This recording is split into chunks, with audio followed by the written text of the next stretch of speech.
Do you accept the coaster challenge? Yes, I accept the coaster challenge. Do you accept the coaster challenge? Coaster Challenge podcast is here. It's time to face your fears. Get that theme park therapy and let us go through. Coaster Challenge podcast is here. Your fear can disappear. We know that theme park therapy can dry up all your tears. Do you accept the coaster challenge? Yes, I accept the coaster challenge. Do you accept the coaster challenge? We accept because you know we're not average. You're listening to the Coaster Challenge podcast. A journey where people become fearful to fearless, all from riding roller coasters. So please secure your hats and glasses and keep your hands and arms inside the podcast. It's time to accept the Coaster Challenge with your hosts, Andrew Locke. Hi everyone, this is Andrew, one of the producers of Coaster Challenge. When enthusiasts are asked, what is the best theme park? And I want to be clear here, theme park, not amusement park, but theme park here in the United States. One park in particular is very frequently mentioned. I, along with our founder, David, got to visit this park for the first time last summer. After our visit, I definitely agree that this park is among the best of the best, and it's in my top 10 for sure. Coaster Challenge is very proud to welcome from Silver Dollar City Communications Manager, Dalton Fischer. Welcome, Dalton. Hey, thanks for having me. Absolutely. We're proud to have you. So Dalton, as I just mentioned in your intro there, I had never been to Silver Dollar City before. I've been wanting to go for years. It was for a long time one of my very top, as we call them, bucket list parks that I've, of course, not had been to yet. I just went last summer, but I have known about you guys again for a long time. It's been on my bucket list, and I've known of you personally, not just because of your very public-facing role, but for a more specific reason. I just want to mention to kick things off. Which is, again, you're here on a podcast, and Coaster Challenge. This podcast was born, as David was kind of telling you before in the intro, before we started recording, because of my suggestion to do a podcast. Where did that come from? It didn't come from a vacuum. It came from the fact that I'm a huge fan of podcasts in general, across various genres. Mm-hmm. Theme parks, of course, being one of them. And one of my favorite podcasts, period, is Coaster Radio. And I believe it was 2018. I think that's when Time Traveler opened. Yeah. When Silver Dollar City, you guys hosted Coaster Radio, and that was pretty much when I started listening to Coaster Radio. It was right around that time. Yeah, and we so had Mike and EB here, and it was my birthday, and we had an actual podcast recording done in the park. Yes. We used an outdoor stage. It was really cool. Yes. They brought in folks that were listeners to do a meetup, and then we actually had folks who were just at the park that day stumble upon and be like, what is this? And they sat and they got to see a podcast being recorded. That's like one of my top 10, I would say, funnest moments I've ever had here. It was just so cool to do it. It was something so different to offer that to our guests. And like you said, that was 2018. That's when podcasting really started to explode. And they were already such pioneers in podcasting, especially for this niche. And Mike and EB here and seeing all the voices happen in real time, it was just so cool. Oh, absolutely. Yeah, no, for sure. And I was about to say, I was not there, unfortunately. It had not been into Silver Dollar City yet, but that was my first exposure to Mike and Evie doing a live podcast recording as the tradition at a meetup. And, it sounded so fun, and you were great and, very engaging and so forth, very friendly. And that always struck me. I'm like, I want to talk to this guy someday. That'd be cool to meet him. And then since starting this podcast, I've enjoyed talking to people like yourself, Pete Owens, of course, your colleague there, compatriot over in Silver Dollar City, and many other, Adam Floyd as well, from Wild Adventures and others, beyond the Hershey chain, other chains, etc. Really enjoyed talking to folks like yourselves because obviously you're very connected to the public and to what's going on in the parks. And it's always fun talking to PR people like that because, again, you guys, you know how to talk about your parks and talk about the history of the parks and what's important and what's special. And again, we're going to talk about that, a lot of that here at Silver Dollar City today. But I did get to go to one of their meetups and be a part of, and actually I was literally a part of, they like to include the audience, the fans of Coaster Radio, and did the meetup, what was it, this past year, last November, at Busch Gardens, Tampa here. Okay. I live in Orlando, so it was easy to go to them. Yeah. Yeah, meet Mike and EB for the first time. And we actually had Mike and EB here on the podcast a few months ago, had a great conversation with them. Really enjoyed talking to them. It was not my first time talking to them, but first time interviewing them. We had a great, fun conversation. And again, I know you're friends with them. If you haven't heard that episode, I encourage you to go back in our archive and listen to it. It's a fun conversation. But anyways, again, great first exposure to you. And again, been wanting to, because I love Silver City, because you seem like a fun guy, nice guy, really positive. I always wanted to talk to you, so I'm glad we're here today. So yeah, I'm glad to be here too. That seems so long ago that we did that. It was half a decade ago. But right. You always wonder, podcasts are unique, and you wonder who listens, where do they listen, and so to hear that from you, Andrew, is really cool. Absolutely. And the other thing I'll mention real quick before we dive into the interview, but I want to do this on the air. So I'm assuming, Dalton, that given your role as communications manager, that as part of that, either you or people that work for you on your team are responsible for your social media, right?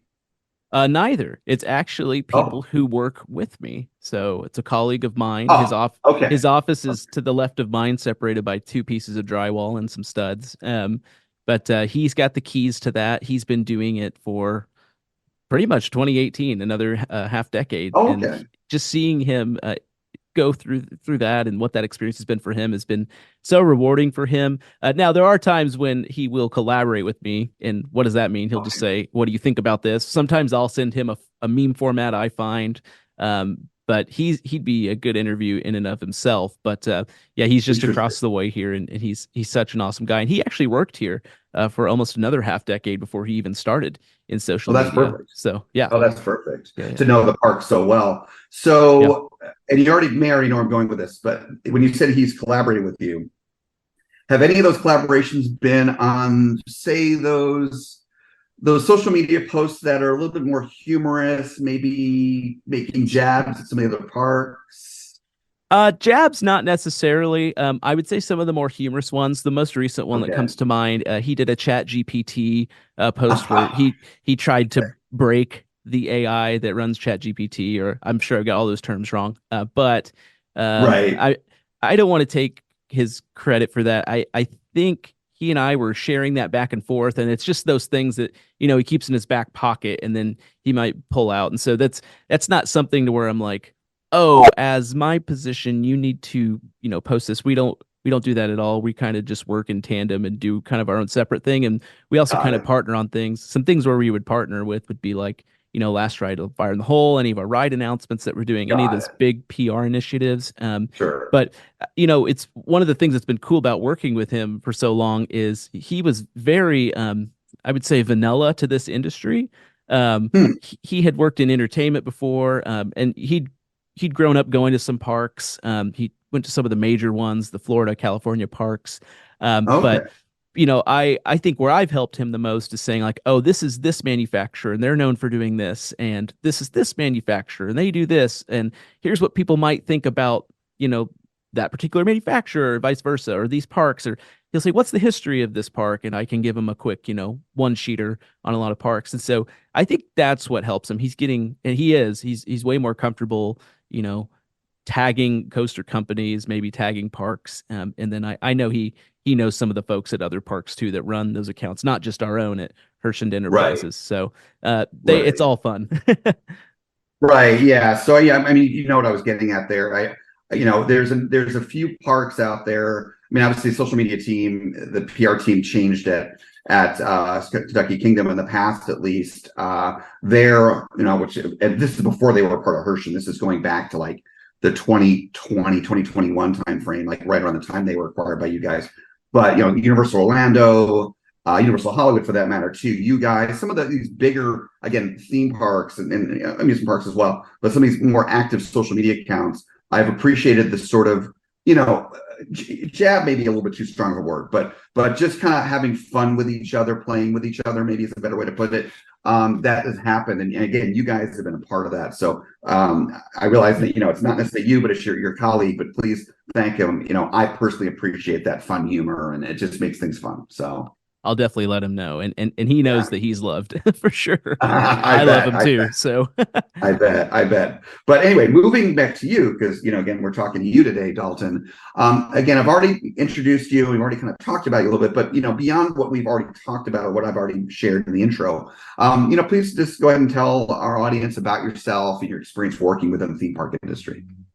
yeah, I've worked here at Silver Dollar City since 2017. In 2017, I was a lowly intern. But what's really great about working at Hershey Enterprises as an intern is that we give you real work to do. So one of the first things I had to do as an intern was arrange a Travel Channel shoot that was coming to do some video on Fire in the, sorry, not Fire in the Hole, Outlaw Run, Wildfire, Powder Keg, all of our major coasters. And so I was really tasked with getting the extras that they needed, doing the logistics on that. And so I was really, my feet were running as soon as they hit the ground. But it was a bit easier for me in the fact that I grew up coming to Silver Dollar City my whole life. I would come with my family at least 2 times a year, if not 3 times a year. And so Whitewater as well. So it's always been in the family. In fact, I was born in Branson while my family was on vacation in the summer. They'd been coming here for 40 years. And so I just happened to be born on one of those vacations. So they still come the same time of year. And it just so happens that my birthday falls when that vacation happens at some point. And that's always the funny story. It's like, oh, yeah, we remember where we were when you were born and all this other stuff happened. So yeah, it's kind of full circle for me to be working in Branson. Before that, in high school, I'm from the Kansas City area. So I actually worked at Worlds of Fun for 2 years. I was a screamster for both of those years in some of their haunted attractions. So I did that simply because I wanted to get some sort of experience in the amusement industry. I'm a firm believer that frontline experience is critical in really any service industry at all, even if you work in marketing, finance, HR, whatever it is. Sure. Completely believe that you need to work in the front lines at some point in your life. And as well, when you're working here, there are times when we're expected to help out as well on busy days. And so I really respect that about the company. It was one of the reasons I wanted to work here. So I went to college in nearby Springfield, Missouri, with the goal of working in the amusement industry. And I thought it'd be great if I could work in this one, the one that was in my backyard and one of my very favorites of all time. And so I made it happen. I applied like 2 times, and on the 3rd time, they finally gave me a shot at an internship. So I was here until the latter part of 2020. I left, did some other things, and I actually came back this April. And it was thanks to our social media guy. He really helped me get back and say that I should come back, and that whole conversation, which I'm really thankful that he did. That's awesome. That's great. I did not realize that you had left and come back. Wow, that's very cool. I'm glad that you are back. What you mentioned there about that frontline experience, I couldn't agree more. And what I've seen is if you look at, and this is, theme parks, certainly the case, but like you said, other industries as well, customer facing industries. What I've noticed is some of the best executives, best leaders in various industries that involve customer facing activities, interactions with the public, which most industries do, that the best executives and management are ones that make an effort to do that. For example, although there's been, some controversy, Disney's had a lot of issues and whatnot and gone through some challenges, part of which are not their fault, the economy, et cetera. But historically, and I think still to this day, Josh D'Amaro, who's moved up the ranks there, rightly so, is very well loved by cast members and the public alike and by, Disney adults and enthusiasts and whatnot. And he's known for that, for getting out in the trenches and getting to the front lines and showing the cast members that he cares and that he wants to, see what the challenge that they're facing are and make sure the public is happy. And again, he really cares about the whole experience. And that's part of why I think he's moved up the ranks, and hopefully will still have a good positive influence in that role as he continues. He's fairly new to the VP role that he's in now, parks and experiences and so forth. But yeah, he's just one example of many. And it's great to see you yourself, who I already was describing as my limited exposure to you, Coastal Radio, et cetera, very positive attitude, fun, approachable. It's good to see that you have that same kind of mindset as well, of how important it is to get into those frontline roles. So yeah, I think that we do so many different PR initiatives here on our park. For example, when we announce rides, when we open rides, there's always media days that go along with that. And then, of course, when we're hosting folks, whether it's someone like the Travel Channel, international news, or something like that, all the way down to just maybe an influencer. They're all important in their own ways. And it's important to understand how their requests can really impact the operations of our park, because at the end of the day, our guests are the ones who buy those admission tickets. And so we need to be sure that we're not harming their experience. And so I think you really need to work, or at least understand what that operation looks like, what it takes, and how your actions can impact others in order to have the best outcome. So, yeah. Absolutely. No, absolutely. That's fantastic. And yeah, that makes a lot of sense. So we're going to talk more about Silverado City kind of in the latter half of the interview. But the first, few questions here beyond the intro that we just went through is talk about you personally, Dalton. So, and the first half of that half is for the next couple of questions is about what we call your fear journey. And this is analogous to and very much connected to our main mission, which is theme park therapy and positivity of people getting positivity out of their parks experiences. I think is the overarching 30,000 foot level view, as the saying goes. So let me kind of walk you through that fear journey here. So which would you say? Well, first of all, Dalton, I made a little bit of an assumption, but my memory serves me from the Coaster Radio podcast that you do like coasters, correct? I do. I believe I've been over 200. I used to keep a count kind of, but I know it's over 200. I've got some international credits too. Oh, that's great. That's great. Yeah. I mean, you don't have to be even a hardcore enthusiast to necessarily count coasters. There are a number of them that are just like, look, I don't want to bother with that. I just want to enjoy coasters. And yeah, there's ones I want to make sure I get on. And I think I just get tired of updating it is what it is. Right. I'm like, right. I got to remember to do it. And I'm like, oh, but there's 15 others I forgot to put in my coaster right. count. Yeah. Oh, I used to have that hassle going back. I had the app. Yeah. Yeah, going back prior to 2017, I used an Excel spreadsheet, and I sometimes remember, oh my gosh, I got to update my spreadsheet because I didn't have it with me on my phone. Now, thankfully, I have Coaster Count, and that makes things easier. But still, it is a process still. So, But in any case, so yeah, I did seem to recall, so apparently correctly, that you like coasters because again, we're all inclusive, and so when we talk to people who are not into coasters, what we talk about instead is just theme park attractions, something in the parks and whatnot. But let's talk about coasters because we are coaster focused here. So, what would you say, Dalton, is of the say approximately 200 coasters you've ridden? What would you say is the one coaster that has intimidated you or scared you, given you the most anxiety prior to riding it? I thought it was going to be my first roller coaster that I ever did. But I remember jumping on that one, no problem. And I was kind of surprised at the feelings that my body got. I was probably 7 or 8. And I was like, oh, I don't know. I like that. And then not necessarily would say that I was forced, but that same night I was forced to do, I just said it. I was coerced by my family to do a bigger one. And I can't say that one gave me so much anxiety because I was so young and I kind of just was doing what I was told. I mean, I didn't have to do it, but my family was really encouraging me. So I'm actually going to go fast forward. I'd ridden some coasters before, but I was so intimidated of going upside down because I was so really worried that I would get sick and that I would have, some sort of episode with, vomiting. I'm just going to say it. Then I was like, man, I don't want to be that person. I don't want to be that person. So it wasn't until it would have been my 7th grade year going into my 8th grade year in the summer. I had broken my ankle while playing baseball. And that's like the worst pain I ever had. And it was just a terrible experience. And I remember going to Worlds of Fun on my broken ankle because I couldn't do anything. So I'm like, well, I'm just going to take my crutches to Worlds of Fun. And I was actually with my grandfather, and he'd ride roller coasters with me. He really enjoyed doing that with me. But we wouldn't go upside down. And I've always wanted to do the Patriot there. I'd done everything else. I'd done the Mamba, Timberwolf, Prowler, all of it. Was there when the Prowler opened. I was like, man, I don't know that I can do that. And he said, well, let's just ride it. And he kept saying that all day, kind of was like, I don't know. I don't think I'm ready. And so finally, I think in my mind, I was just kind of like, you know what? I broke my ankle. It's not going to hurt like that. And I kind of, and honestly, breaking it was really embarrassing for me. So that kind of helped with the whole worried about getting sick on the ride. I'm like, well, no one's going to know who I am. Like, no one will ever see me again. They don't know who I am. So I was like, let's do it. And I remember going up the lift, and we didn't have a special seat or anything. It's an invert coaster, so you can't really see in front of you, really. You're just kind of at the whimsy of the coaster. You're going to go wherever it wants you to go. And I just remember having those happy shakes and the butterflies, and I'm like, okay, here we go. And we do the drop, and there's that feeling I'm used to. And the first inversion on that ride's a vertical loop. It's a giant vertical loop.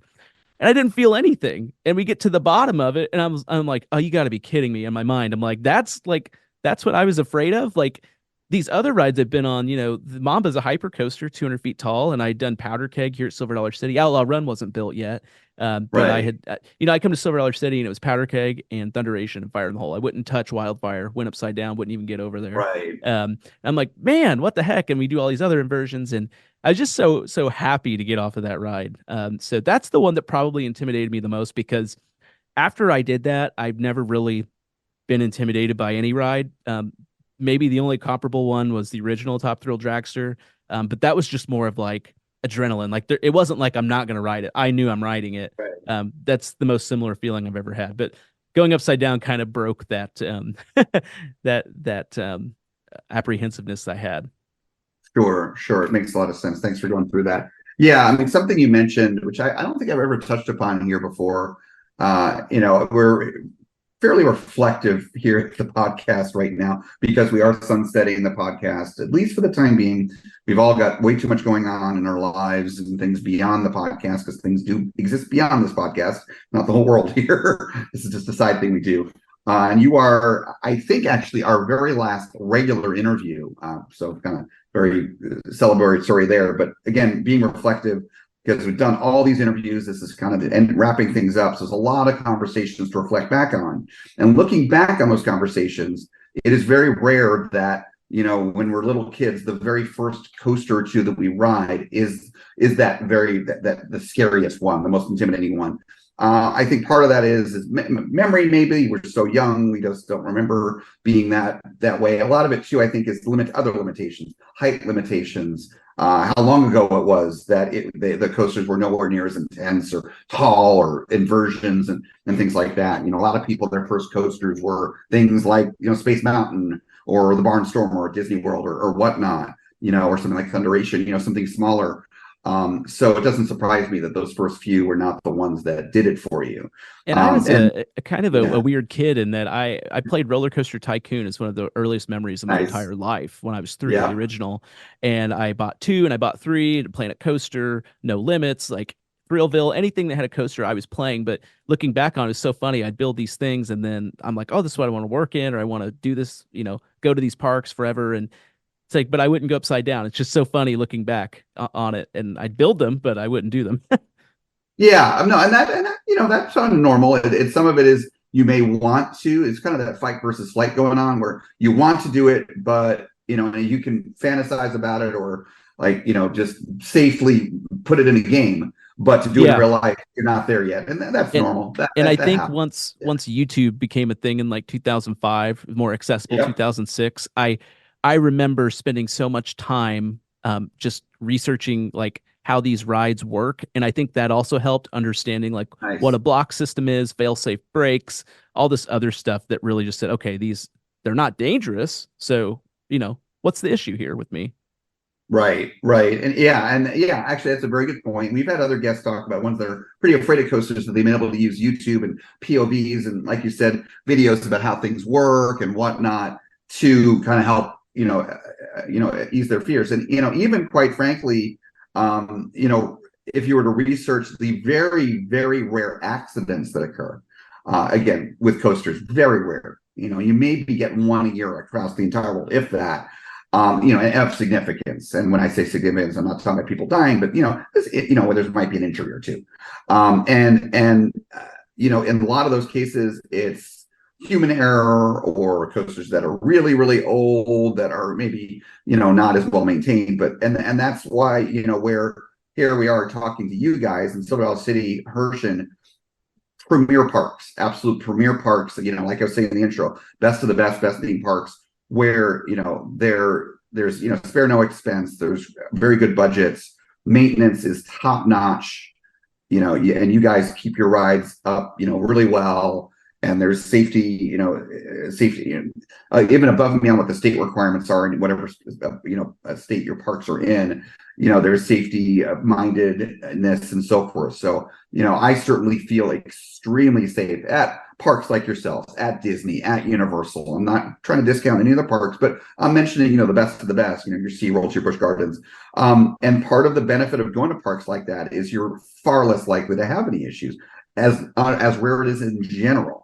But looking up those rare instances that things occur online, you can find out, oh well, that's why that happened. That's a really unusual circumstance. And anyway, so you can go through a lot. YouTube, you can learn a lot and really understand. Okay, accidents are rare and they're very unusual, and when they occur, it's got to be these sort of circumstances. So, and it's mostly it's very minor, and So yeah, I get you doing that. You can really reassure yourself of reality. YouTube, well. Obviously you can get a fantasy too with YouTube, but if you search out the right videos, you can look at documentaries and things like that and understand reality. And when we focus on reality, that's a great way to combat anxiety, because anxiety is not about reality. It's about our minds, our imaginations going in these negative directions, and only negative directions, thinking about the worst possible outcomes or very negative outcomes. That's not reality most of the time. Sure, negative things happen sometimes. Not all the time, not usually. So it's good to see that you may not have thought about it in this construct, but by looking up those videos, you were looking at the reality of things, and that's powerful. So yeah, early days of YouTube, and a lot of forums I was on, not as a member, but I just remember scouring forums. A kid who shouldn't have been on the internet, probably. Nice. So you mentioned, with Patriot at Worlds of Fun, which again, B&M invert, as you alluded to, you mentioned, and maybe I misconstrued this. Did you say that you couldn't wait to get off of it? Oh no, once I did that first inversion, that vertical loop, I had no problem approaching any coaster since then. And this would have been in 2000, okay. 2007 probably. So there's never been a ride where I've been apprehensive about getting on it. And so, to tell you, after I did Patriot, immediately rode it again, and probably did it a third time. And then when I came down to Silver Dollar City for family vacation again, Wildfire was the first thing I had to try. And I'm like, oh man, this isn't as intense as I thought it was. I think the other rides here are more intense than this. Yeah, that's usually how it goes, is again, because our anxiety pushes us in that very slanted, distorted thinking direction. Reality is oh, that was no big deal, or oh, that was nothing like I was thinking it was going to be. And so okay, and I suffered from motion sickness a lot too, so that was some of it too. I'm like, oh man, if we go upside down, it's going to be when I'm on the merry-go-round and I'm in the teacup vehicle, it's going to feel like that, and I don't want that. Right, which is not usually the case. Yeah. Coasters, people who have spinning ride issues. Yeah, people have spinning ride issues, even on spinning coasters, like your Time Traveler, amazing coaster. Again, it's limited spinning. It's not full bore like the teacups or that coaster. I can ride that roller coaster on and off again, just as many times in a row. But a teacup, different story. Got it. Well, you mentioned 2007, so you rode Patriot shortly after it opened. It opened in 2006. Was one of the more recently built B&M inverts. That, along with got it there. A sister park, Cedar Fair, Banshee, also one of the newer ones, was built a few years later. Yep. But in any case, so you've not been afraid of anything since. You got on it right again away. So why don't you tell me, how did you feel when you got off of Patriot, or when you were on the brake run, when you were done that first time? I was kind of unimpressed isn't the right word. It's a really good ride. I just was kind of upset with myself. I'm like, I've been hindering my entire theme park experience by not being willing to go upside down. Wildfire has been at Silver Dollar City for years. It's older than Powder Keg, and I never did it. And I was always, not that I felt like I was a burden on folks, but I wouldn't want to ride it. And they're like, okay, well, we need to do something else that Dalton can do, language like that he can do. You almost feel like, oh man, this is just the Dalton show. I don't want it to be that. And so it's like, man, what was my issue? Why didn't I do it? And so not long after that, I think that's really when I had the coaster bug, but then I really got the coaster bug. That's when I really started to decide, okay, I think I want to work in this. I want to research these other parks, go back to YouTube, finding all these channels that put POVs on and all this other stuff. And there's this place called Cedar Point. Have you heard of this? And finally getting to be able to go there. Junior year of high school, sophomore year, got to go to Dollywood. Didn't know that existed, or at least thought Dollywood was just Graceland for Dolly Parton, which it's not at all. It's such an incredible theme park. So it really just opened my eyes to this industry and all the fun that I was kind of missing out on. So, I was also in a cast when I rode Patriot. So getting off of Patriot and, having to get on my crutches and go down the stairs, I didn't want to use the elevator. It was just a personal choice. I was like, oh man, like it's worth it. Like I'm going to trek these steps again to ride this again. Nice.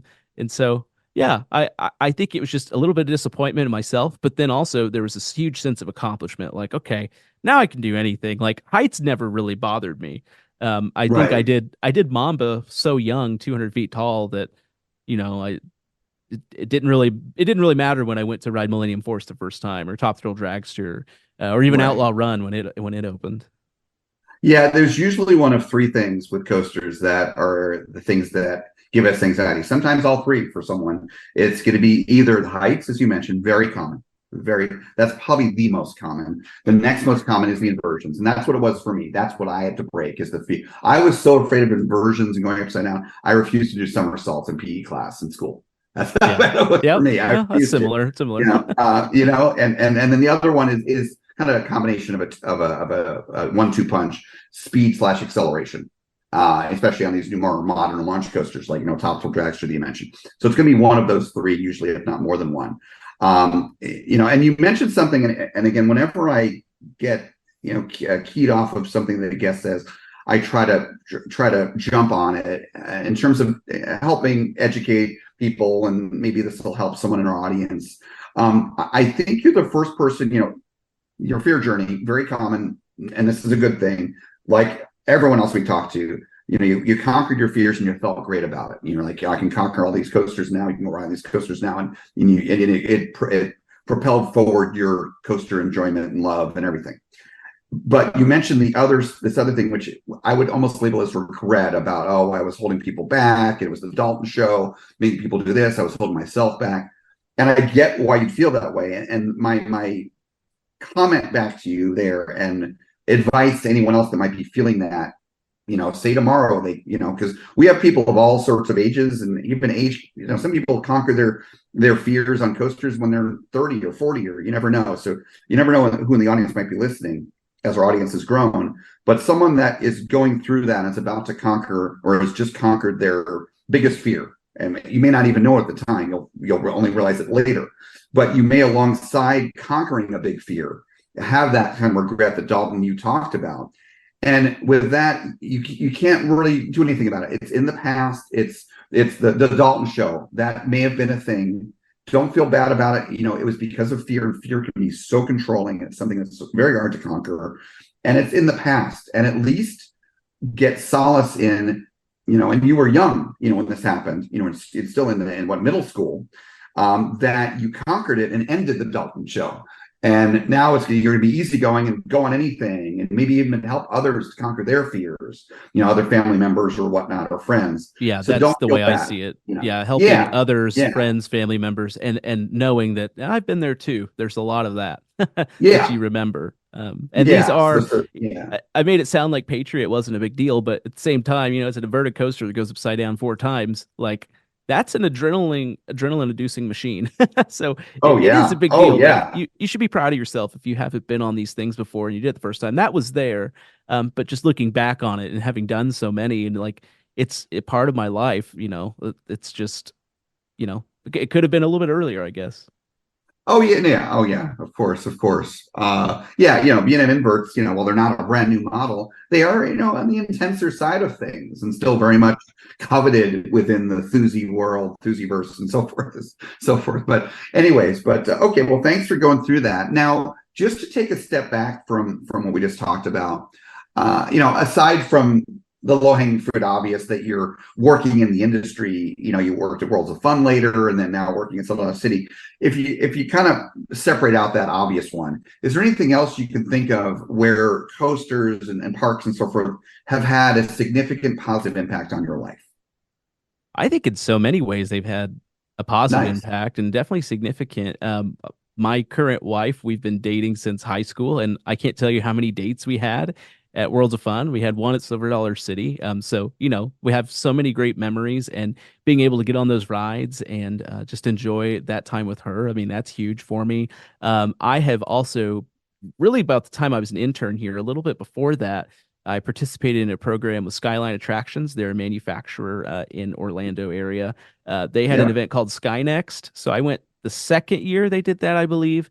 And that's kind of a weird thing to go to by yourself. Like some of these groups, it's basically a program for college age folks to meet people in the industry, meet each other. That's what's so important in this industry, is meeting each other and making those connections. Sure. But I went by myself. I didn't have a group or anything like that. And so just being able to dive in, and at least, through coasters, I knew that we had some sort of common ground, something we could talk about, I could relate to these people on. That was huge for me. And being able to, meet those people, I think was such a big deal. And then later that year, I was an IAPA ambassador for the expo down in Orlando. Kind of the same idea. It's typically college age. There's some other folks in there too, but you get to help run the IAPA gigantic trade show with all the theme parks, amusement parks, zoos, all that stuff, water parks. Yep. So meeting those folks, those are some of, if not my best friends ever, more than high school, more than college. And I only spent really a week with them, and we've all just kept in touch. We meet each other up in normal life now. I just stayed at a friend's house in Orlando. Those two were actually ambassadors. They got married, and so they lived together in Orlando, and I stayed at their house. Like, these connections are just insane, and I feel so closely connected to them. So that's another positive impact that, being in this industry has really had on me. And it just finding a niche, like it was almost, it's a little bit easier to get a job when you know exactly what you want to do, or at least what industry you want to work in. Like, you can really parse it down. So I remember being in business school, and that conversation always came up. What do you want to do? And I'm like, well, I want to do something with my degree in marketing in a theme park. And it's like, okay, well, here's 60 places you could work at. And so that made things a little bit easier. So even just getting my career, I mean, it's all had such a positive impact for me. That's awesome. And that's fantastic. And yeah, I mean, theme parks, amusement parks, this industry in general, there's so much greatness about it. One, just at the root level, you're doing fun things. Whether, if you don't like coasters, you go to the shows, you go on flat rides, you enjoy the food, you enjoy the theming, you enjoy the immersion, the escape from reality, the stress relief, all that positivity, that theme park therapy, and just the enjoyment.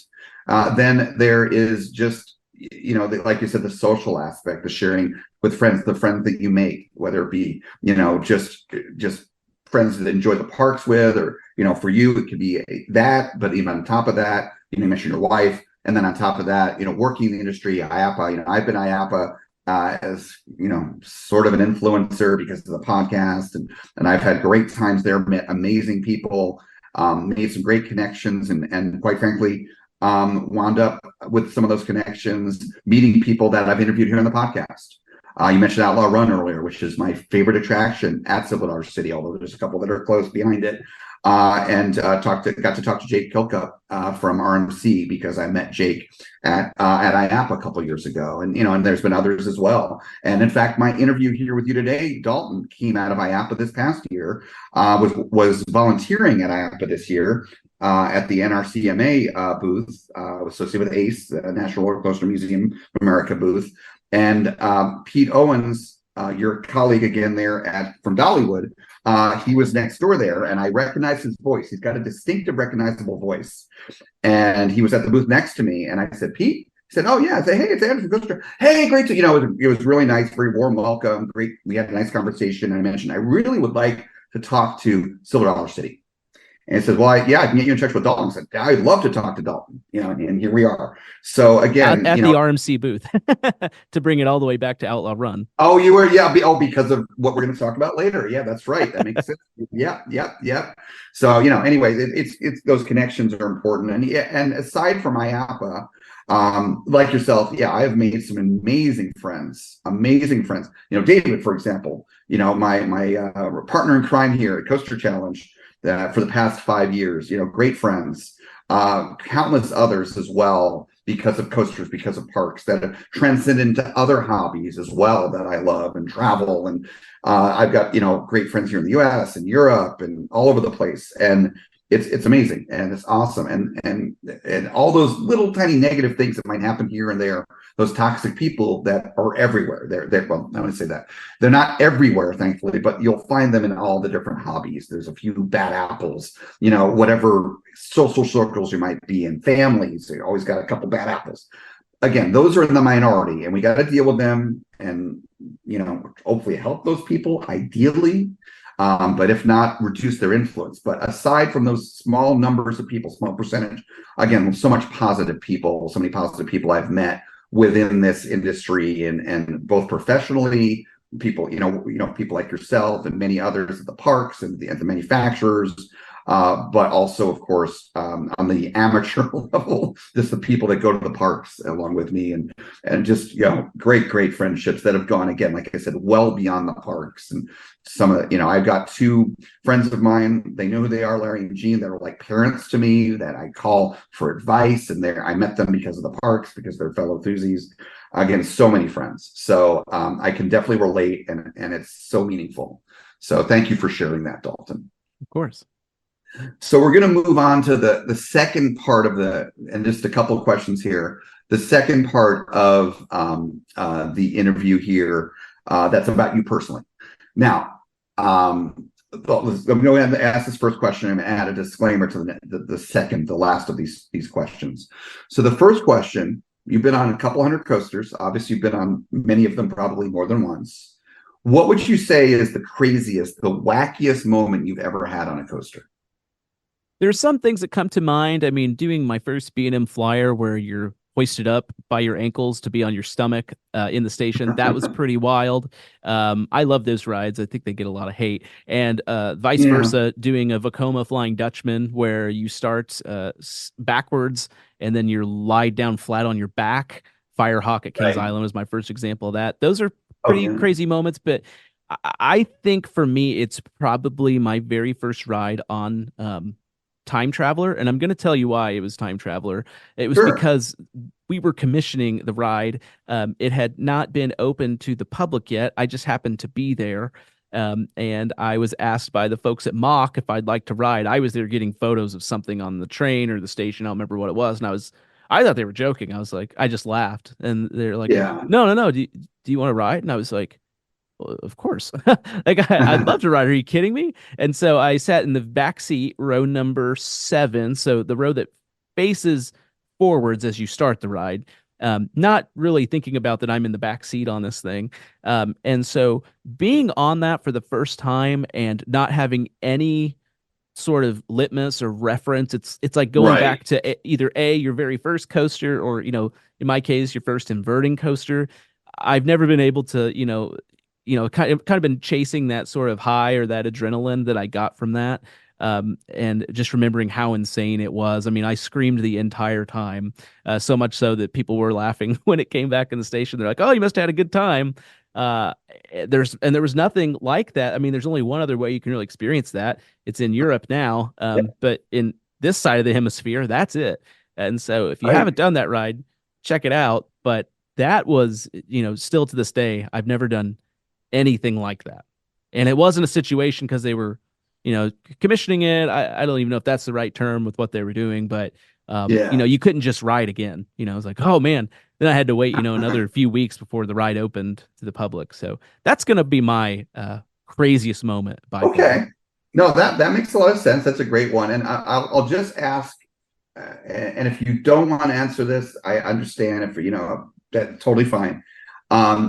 But was that ride other than being a commissioning ride or just a very early ride, Was it otherwise a typical ride, or like were the magnets normally engaged except when they disengaged during the ride?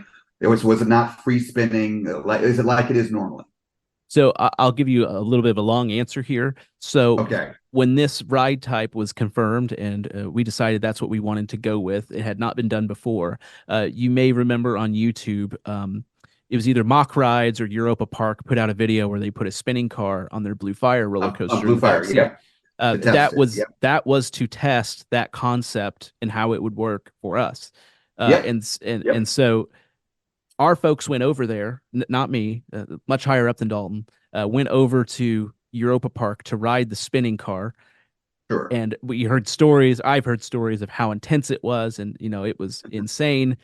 But going back to what we are at Silver Dollar City, we're a family theme park, and the ride didn't feel right for families. So that's where the determination was made. We have to do something to where this is not a teacup on rails. And we constantly tell people that. It's one of the things I constantly tell being in PR, to get people to ride it, especially the first year it was open.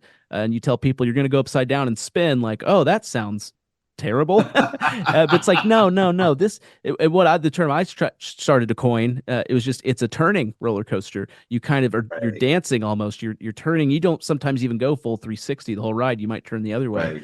So that revolutionary magnetic braking system that was added to the ride, it's underneath the car. You can see it. There's basically a large metallic disc and a big magnet. But one thing to point out there, when we started using the term controlled spinning, I didn't really even like that, because people thought, oh, it's going to be the same ride every time, like a Guardians to the Galaxy sort of situation. But it is completely random. So I've been on the thing with 2 people on one side and none on the other. I've done it with a fully loaded car, 2 in 1. I've been on the thing as many times as variations as you can do.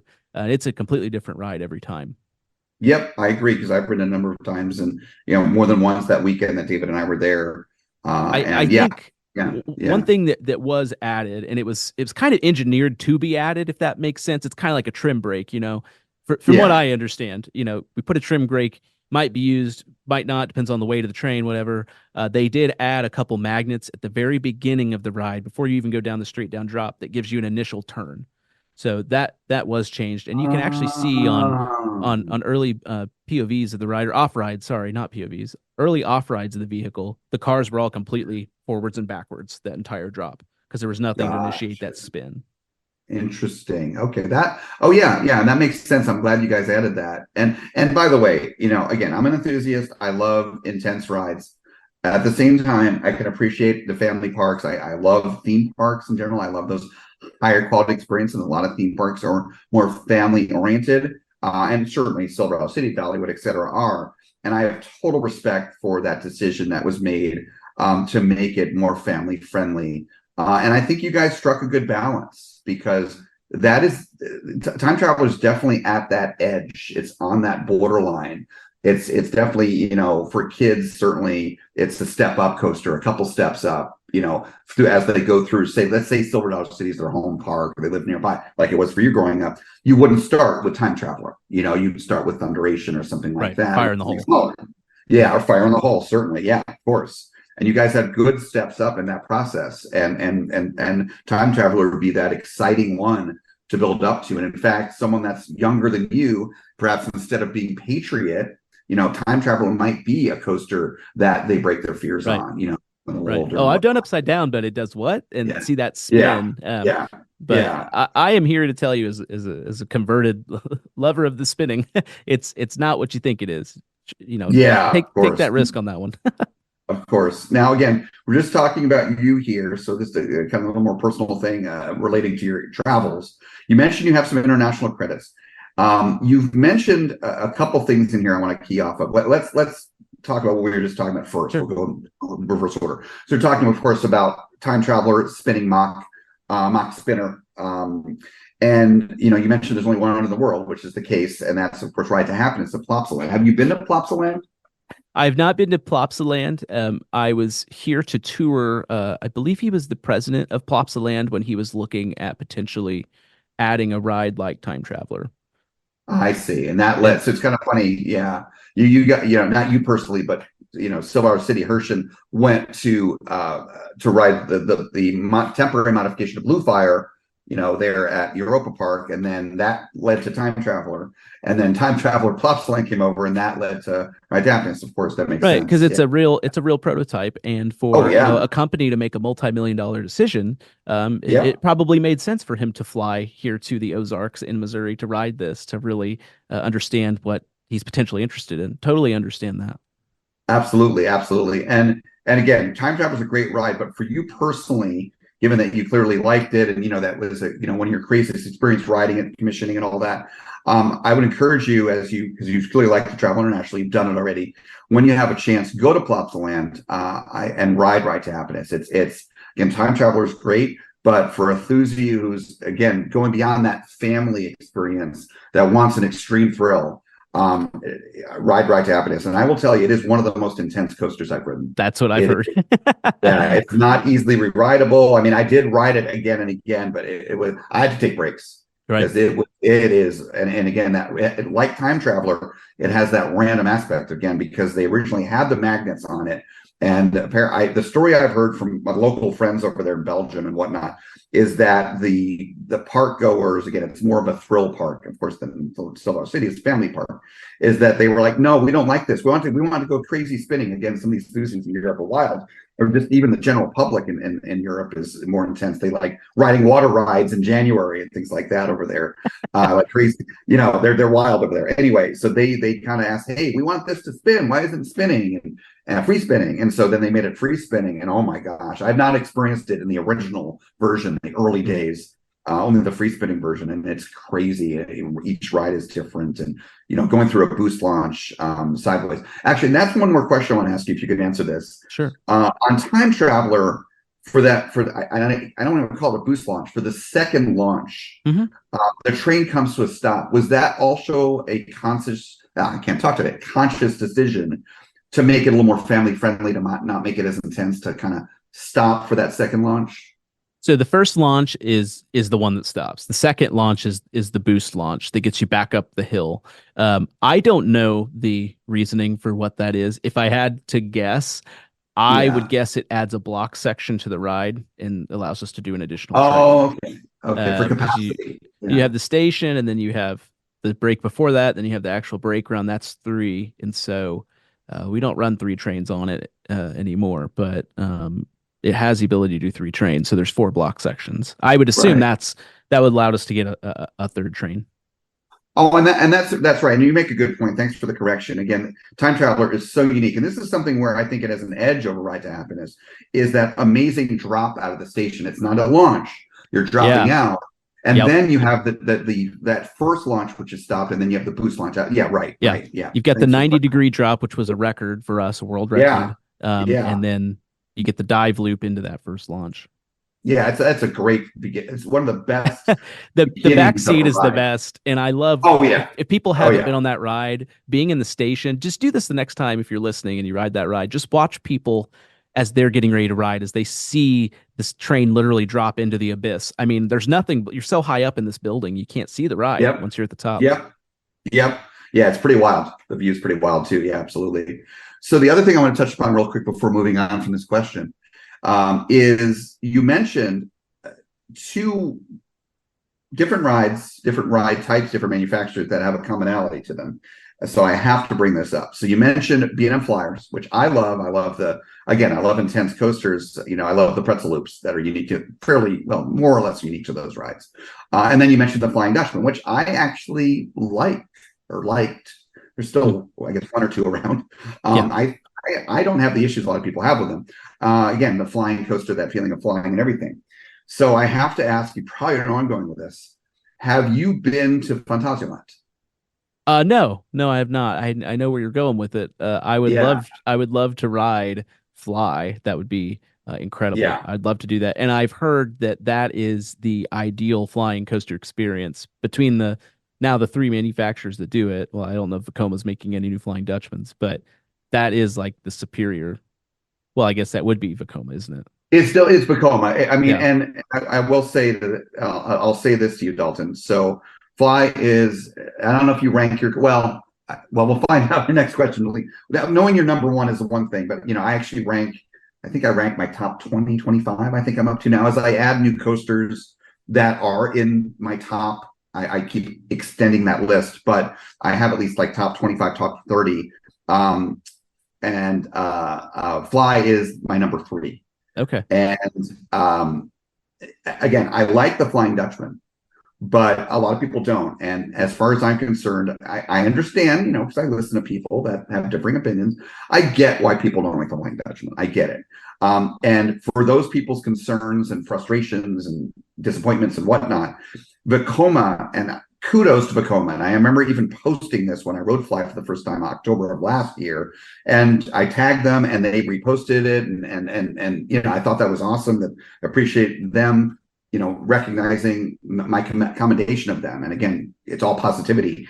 That Fly was there, called their apology, or they're saying, hey, all right, you know what? We realized we made this, and this, and granted, it was designed back in the late 90s, you know, early days of computer, you know, design and stuff, that, hey, we can do better. And here is our answer. And, you know, here you go, world. And wow, what a reception that was. And because I'm not the only person out there that loves Fly.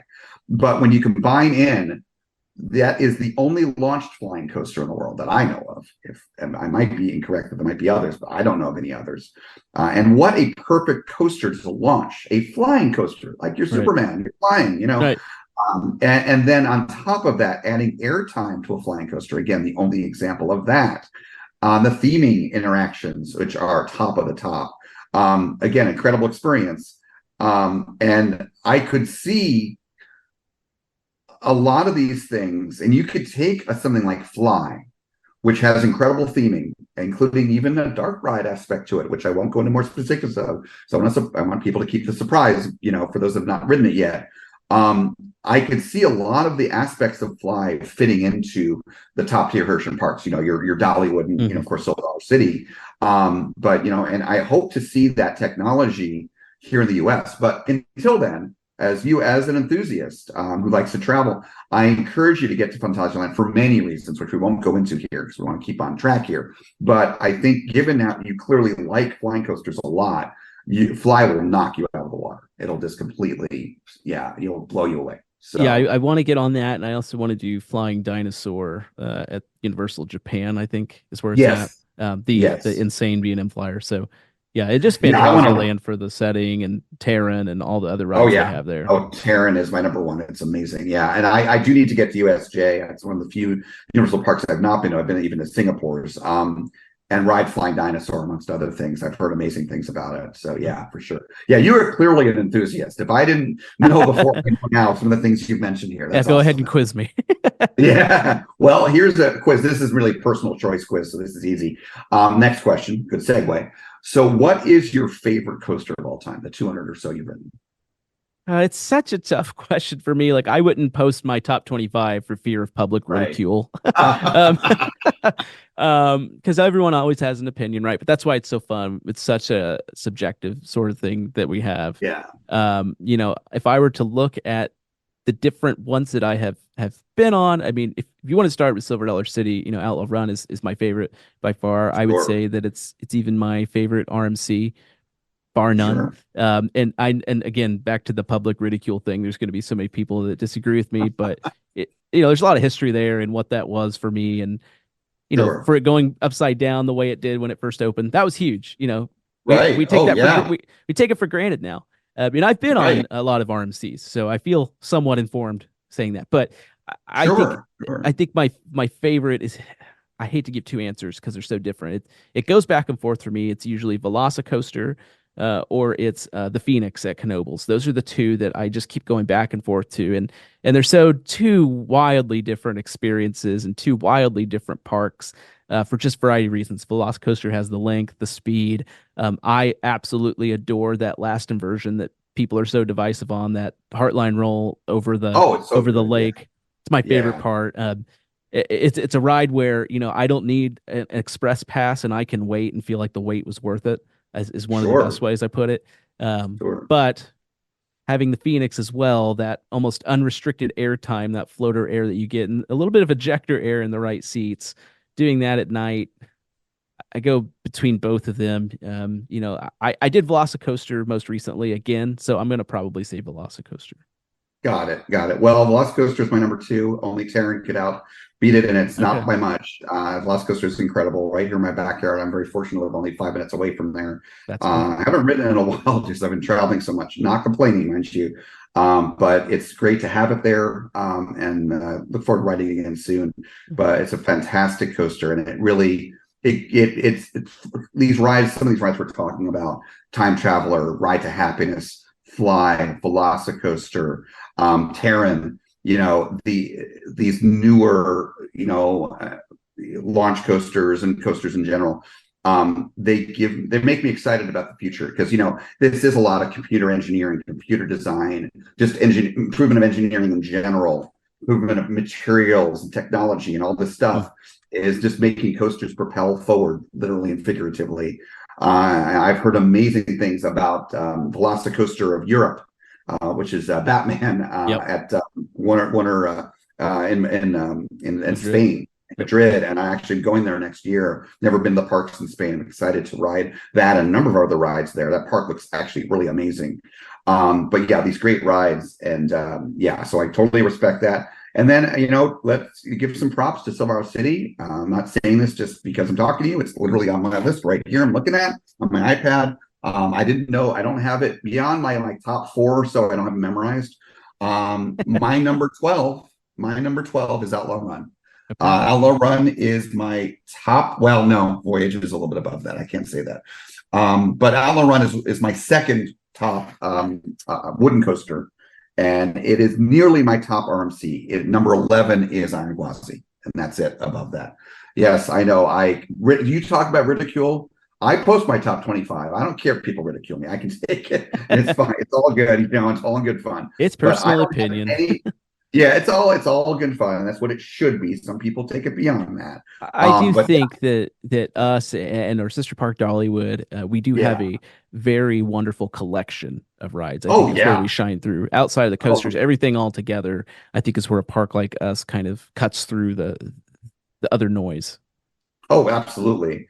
But where I was alluding to there with the quote unquote, jokingly ridicule is I don't have any RMCs in my top 10. And I beat to my own drum. I like RMC, but I don't, the fever about RMC that people have, each new RMC that comes out, it's their new number 1. I don't buy into that. That's just not my thing. It's my personal opinion. But what I will tell you, Dalton, and again, I knew this one because it's a number 1. I keep track of dark rides, coasters, rapids rides, and parks, theme parks at least. Ranking them. I love ranking things, again, for my personal fun, if anything else. And I will tell you that Silver Dollar City has a number 1 for me. And that number 1 is Mystic River Falls. Oh, excellent. It is such a wonderful rapids ride. It is so absolutely. Good. And I do think some of that has to do with how new it is. I mean, you don't see a new rapids ride, Oh, yeah. The way you guys did that and everything. I mean, I never experienced the original rapids ride that you guys had, but whatever changes you made, I know, which were extensive. And it's a great ride, the theming and everything, great setting. But what clinches that ride for me is that flume section at the end is just wild. Oh, yeah. Yeah. It's a special experience that you can only get here at Silver Dollar City, but also the 4 lifts that take you up to get that view is fun. And I do think the boats, I'm not an engineer, but they feel a little bit smaller than that traditional river rapids ride that you might do. And that makes it feel a little more wild. Like you get some pretty good spins on that ride, even in the rapid sections. Yeah. Oh, yeah. No, it's a great ride overall. And I enjoy it. I look forward to riding it again because generally speaking, I will come to your park in the summer. However, we're going to talk about me not doing that. Well, we'll get to that later. So I'm going to tie that into something else we're going to talk about. We'll get to that. And actually, once again, a segue. So thank you for, talking about your kind of personal kind of nerddom, if you will, our shared nerddom of parks and coasters especially. And thanks for kind of going through that. But let's talk about, the main reason why you're here is to represent, of course, the company you work for and you're very passionate about, the park that you work for, especially Silver Dollar City. So first of all, let's talk about the exciting news and what's coming to Silver City. I'm excited about, and again, it's an RMC, and I like my RMCs. And I'm very curious about this RMC because I know it's not going to be an Outlaw Run or an Iron Gwazi. It's going to be very different. And I love seeing companies. This is why Intimate's my favorite. One of the reasons how diverse they are. We just talked about Mystic River Falls. I mean, they make some of the best rapids rides. They make drop towers and of course coasters of all kinds, from wooden to steel and everything. They're very diverse. Well, it's great to see RMC, this new and upcoming, very talented company, going into other areas. And I'm excited to see what they do. I'd love to see them do water rides maybe eventually. But for now, at least they're doing this very family friendly attraction, which has not been a thing they've really done before for the most part. So, and of course, I'm talking about the second generation, or the new version, if you will, of Fire in the Hole. So, of course, that's coming next year. I'm hoping to get to Silver City next year to check it out. So, Dalton, what can you tell us? What do guests and coaster enthusiasts, for that matter, have to look forward to on Fire in the Hole? Well, right now, as of the recording this podcast, you have less than 10 days to experience the original. So the original Fire in the Hole will go away December 30th.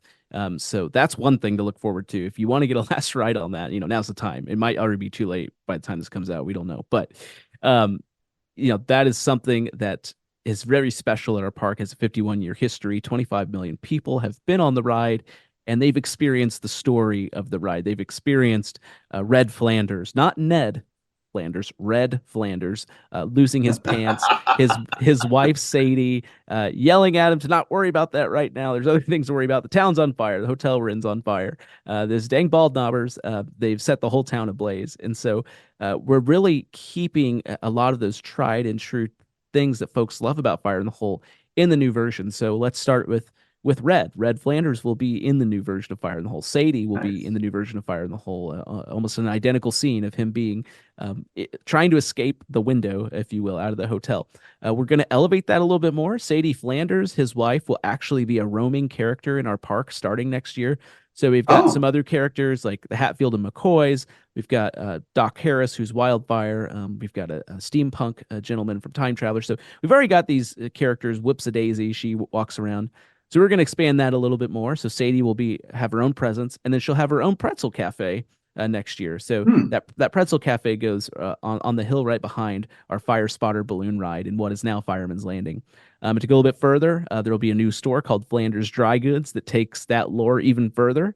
That'll be a merchandise store, which with all of that, the pretzel cafe, the new merchandise store, with Fire in the Hole being located behind Fireman's Landing, that whole area, Fireman's Landing, changes. It becomes the Fire District starting next year because that's what a city does. We rezone. And so if you go down to Fireman's Landing right now, we have a giant rezoning ordinance notice that's up on a tree. And we made it look like, a city in the 1880s would do. We're really trying to lean into that even more so than we have since the park opened. But that'll be the Fire District. Fire in the Hole will sit right behind Fire Station number 3, which is the landmark sort of that exists right now in Fireman's Landing. And what also is staying are those 3 drops. So there'll be the same 3 drops that we have in the current ride. The first one is through a burning bridge. The difference in the new ride is that the Kinney Bridge, as it's called, will actually collapse. So as you go down the drop, the bridge will fall with you. So it'll give kind of a cool optical illusion effect. In the current ride, the second drop, you encounter what looks like a train. What is in reality a light with a coffee can that's moving around. I'm not joking. It's really a coffee can. Wow. Look for that next time, Easter egg. Well, you've got 9 days to look for it, but right. The second drop on the new ride will be an actual a mock-up, I'll say, of an actual steam engine, a train. And so we've cut it out of styrofoam. We have a gigantic robot KUKA arm. The KUKA is the brand that cuts this like a CNC arm, kind of. It creates things out of solid styrofoam, or really any material you want. But we've created an actual train. At least it looks like the shell of a train. We did that all in-house, so it looked like you're colliding with that instead of the coffee can and the light. And then the third drop is where things change a little bit. In the current ride, you go under what is a dynamite shack, and then you hear Fire in the Hole, you go under the dynamite shack and you hit water. And you're like, okay, cool, water splash. The new ride will have the water splash, but the dynamite shack changes. So the last thing you encounter is a water tower. The bald knobbers were trying to actually blow up the water tower, and they didn't realize, there's water in it. And so you'll go right by that water tower, and that's what puts out the entire fire of the town. As the water tower explodes, and you'll actually hit the water splash, which makes sense why the water's even there in the first place. Those 3 things are there. That'll be very similar to what you've encountered before. A lot of the scenes are very similar. There's still an outdoor scene that you encounter first. A lot of the changes will be in the town itself. There basically will be more life to the town. The entire ride now has onboard audio on all the vehicles, so you'll be told a Oh, story the nice. entire time. I don't know that our guests now could tell you really what Fire in the Hole's about if they hadn't been briefed by someone in the family or a family friend or Right. did a Wikipedia search. Um, so, those elements are really what's going to elevate the ride experience. We'll be able to unload a train as we're loading a train. That's going to be nice for capacity's sake. The trains are absolutely beautiful. I know you saw them down at the RMC booth at IAPA. Yeah. They're Oh, they're yeah. They they're look very great. pretty. And then also what's exciting is as the ride ends, you'll see what looks like the townspeople celebrating you. It's actually a video screen, but they're congratulating you on putting the fire out. And so we have a bunch of our image characters that exist here today, Master Candymaker, Blacksmith, those fictional characters I talked about, thanking you for saving the town. So it really brings in the story of Fire in the Hole and the park together. Nice. Very nice. So obviously brand new ride mechanics, thanks to RMC. But on top of that, some changes in the theming elements of the ride, but also it sounds like even a more immersive theming in both audio and visual. We're making it better than it, even the folks who constructed the original could ever imagine, truly, because our Sure. goal is for this ride to be here another 50 plus years, like the current one. Nice. This seemed to be the best way to honor the legacy of the ride is rebuild it from the ground up. And so that's another thing I've not been battling, working in publicity here, but just that narrative that, they're going to use the same buildings. Like, no, it's completely changing location. It's going over a different part of the park. There will be some props that will be used in the new ride, but think of them being as more like Easter eggs rather than a big prominent set piece. Got it. Now, are you reusing any of the theming, actual physical theming from the original ride? Yeah, some of it. I can't say what that is. Sure. Like right now, it's more of a surprise. I can tell you definitely one item that will have some prominence in the new ride. There's a beautiful mural, a hand painted mural when you first are in the queue line for Fire in the Hole inside, and that mural will move over to the new ride location in some form or fashion. So it's things like that. The pumper that's at Fireman's Landing, it's underneath Fire Station number 3. That pumper actually gets moved to the queue line and Fire in the Hole of the new one. So there's things all over that are going to find its way over there. I actually went to a flea market a couple weeks ago and bought some stuff after sending some photos to some folks at our creative studios. They're like, just get it and we'll figure out where it goes. A bunch of like nice. 1880s firefighting stuff. So that was just kind of luck of the draw. That doesn't happen often, but yeah. Nice. That's cool to see you. And that's got to be fun for you to, your communications manager, PR and so forth. You're not a theming guy, but you got to help out with that. That's fun. That's awesome. Yeah, I think that's what drew me into the industry originally is that sort of thing. So that's been nice. To be able to have a little say in that, or not say, but just part of that. That's been really cool. To influence it, help improve it. That's great. That's awesome. I love it. So yeah, the ride sounds great. I love how you're honoring the original because the history there and the love there, but also adding in some new, some little new technology like the onboard audio and improving the theming and whatnot. Of course, I'm sure given it's RMC. The ride mechanics, it's not going to be some thrill coaster, but I'm sure it'll be a very smooth ride, very comfortable ride for people. And it will be. I had heard from, I can't remember who the person was. I know they worked at RMC. It's not one of the familiar ones that I know of, but he did tell me there is going to be a tiny bit of airtime between drops 2 and 3. So watch for that. Oh, nice. Okay. So they're just a little bit, and again, a little bit of airtime. It's still very family friendly. And, we have to remember that the current ride for so many people was the very first coaster that they've been on, whether they were 3 or 93. It was a first ride for so many, and it really opens up the barriers to do our other rides. People get a sense of bravery as they come off it. It's my favorite part of the current ride is watching children, adults, teenagers, whoever, grandma and grandpa get off the ride, and they're like, wow, I want to do something more like that. Or that was cooler than I thought it'd be, Right. And I bet a lot of parents, you're talking about, your first coaster rides early in the beginning of the interview, how your parents kind of coerced you into going on to these first couple coasters. A Fire in the Hole, the existing one for 9 More Days, and of course the new one are great rides for parents to trick their kids. Oh yeah, it's just a dark ride. It's slow moving. You'll see some characters. Here's some audio. It's just a fun little vehicle moves around. And then you tell them afterwards, oh, you were just on a coaster. Like, I was. Oh yeah, I guess I kind of was. That kind of thing, right? Right. Yeah. Right. Yeah. So moving on from what's coming to Silver City. Silver City, as you pointed out, the history and how long the existing Fire Hall has been around. Silver City is not a new park. It's been around for a long time, has a lot of history to it, a lot of other attractions. So putting that all together, Dalton, what would you say makes Silver City, in your opinion, so special? I think the two things that make us special, it's twofold. It's the place and it's the people. Our location is one that is so very unique in the middle of the Ozark Mountains, one that just can't be replicated. The terrain of our park, how the pathways wind, how we build around our trees as much as we possibly can. That's one half of that equation. The other half is the people who work here. It's the culture of the Ozarks. It's what Jack and Pete Hershend, their parents, Mary and Hugo from Chicago, when they decided, we want to buy this existing Marvel cave, this cave business, this touring business. The people and the beauty is what drew them here. And people often say, our culture here, our working culture, the park culture is unmatched thanks to Jack and Pete. And Jack and Pete will tell you, well, that's just the Ozarks culture that we've emulated. We've taken it and really worked with that. It was the culture that's already here that helped them fall in love. If it wasn't for those original folks, and even the folks today that help run this park, that cast a vision for this park, it wouldn't be what it is today. And we know that certainly. So I think it's the setting, and I think it's the people. The rides are great. The coasters are top notch.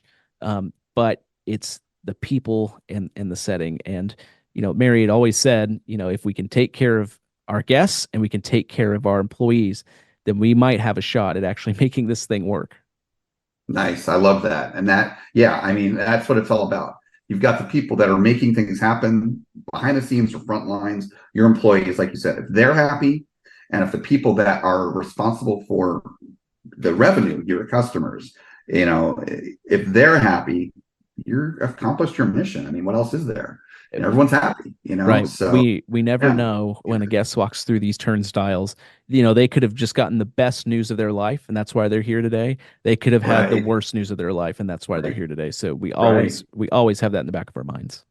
Absolutely. And that's, you just touched upon, theme park therapy right there. If everything's great, you're just having a fun day, but sometimes people come to the parks because they've had a stressful time recently, or maybe they just got some bad news and they just need a break. They just need to give their mind a critical break, the anxiety that they're feeling from that real world problem, or stress or whatnot. So you never know. That's true.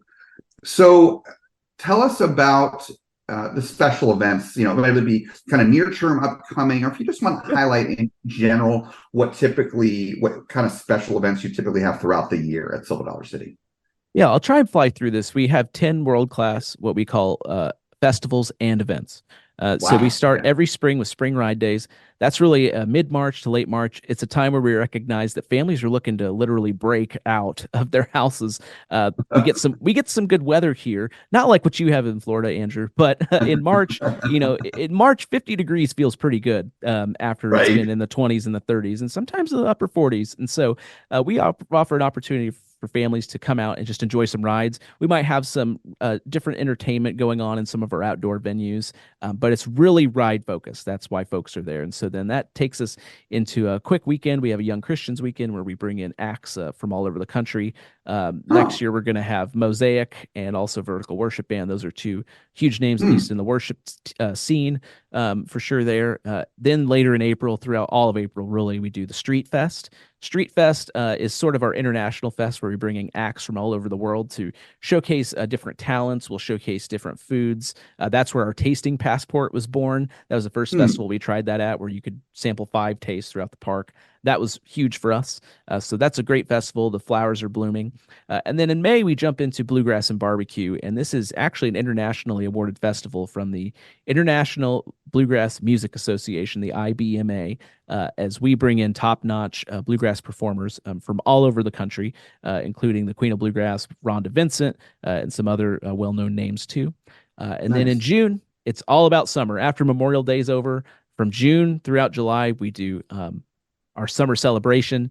And then in the latter part of July, we'll do summer nights. So this is full-on entertainment at mainly all of our venues. We're going to have a show, and we're going to have all of our rides open. We're going to have extended hours, even into summer nights. That's where you can get the coveted night rides that people love at Silver Dollar City. We'll be open until 10 p.m. Almost every single day from mid-July to the beginning of August. Then we have sort of season pass appreciation days in there. We end August with the Southern Gospel Picnic. Take the Bluegrass Festival I mentioned, but turn it into Southern Gospel. We bring in Southern Gospel acts from all over the country for about a 10-day long special event festival. We'll do different sort of Southern cooking as well, a whole different menu for that. And then we do a weekend of country music. That's in mid-September. And then around true mid-September, I should say, that's when we break out the pumpkins. Harvest Festival starts September 15th this last year, goes all the way to the end of October. And then we need about 5 or 6 days, usually that last week of October, early November, to really prep for our Christmas event. That's our Old Time Christmas. That's probably our most famous event. That's one we received national recognition for, international recognition. 6.5 million LED Christmas lights, Broadway-style productions. All the food changes over. Frozen lemonade goes away. We change it for hot wassail and hot chocolate and hot apple cider. It's just a wonderful time to be here. It's that and Harvest are my two favorite times a year, but there's really always something to do. And those festivals, what those really do, it helps our season pass holders find value for visiting us multiple times throughout the year. And we bring in all of our concerts we mentioned. None of those are additional charges. It's all included with your ticket price, and our parking's free still. We're one of the remaining parks in this country that does free parking. Nice. Yeah, and a few things to touch upon there. Just mention the concerts.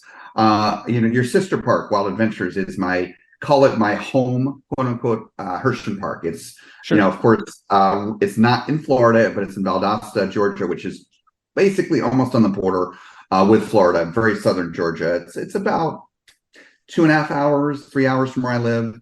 And one of my local friends, as well as a couple of friends I mentioned earlier, Larry and Gene, who come to visit a lot. They live in Ohio. The four of us went. We were hosted, actually, thanks to Adam and his kindness. What was it? I think, was it March this year? It was sometime early this year. And it might have been summertime. I can't remember when. But anyway, we went up there, and one of the reasons why we went that particular day is I think it was REO Speedwagon was playing. And like you were saying there, at your park, the concerts are included. Now, of course, there's an upcharge if you want like the really premium seating, and that's great, that's offered. But for everyone, there's a great value for the rest of us. That you can just get the regular seating, and it's included. And we had a great time. It was a great concert. And just a fun day visiting that park. I'd never been there before. So again, similar value offered throughout the Hershon chain. Another thing you mentioned, I was going to mention this earlier, but then you kind of mentioned some things in there with the different festivals and everything that's going on.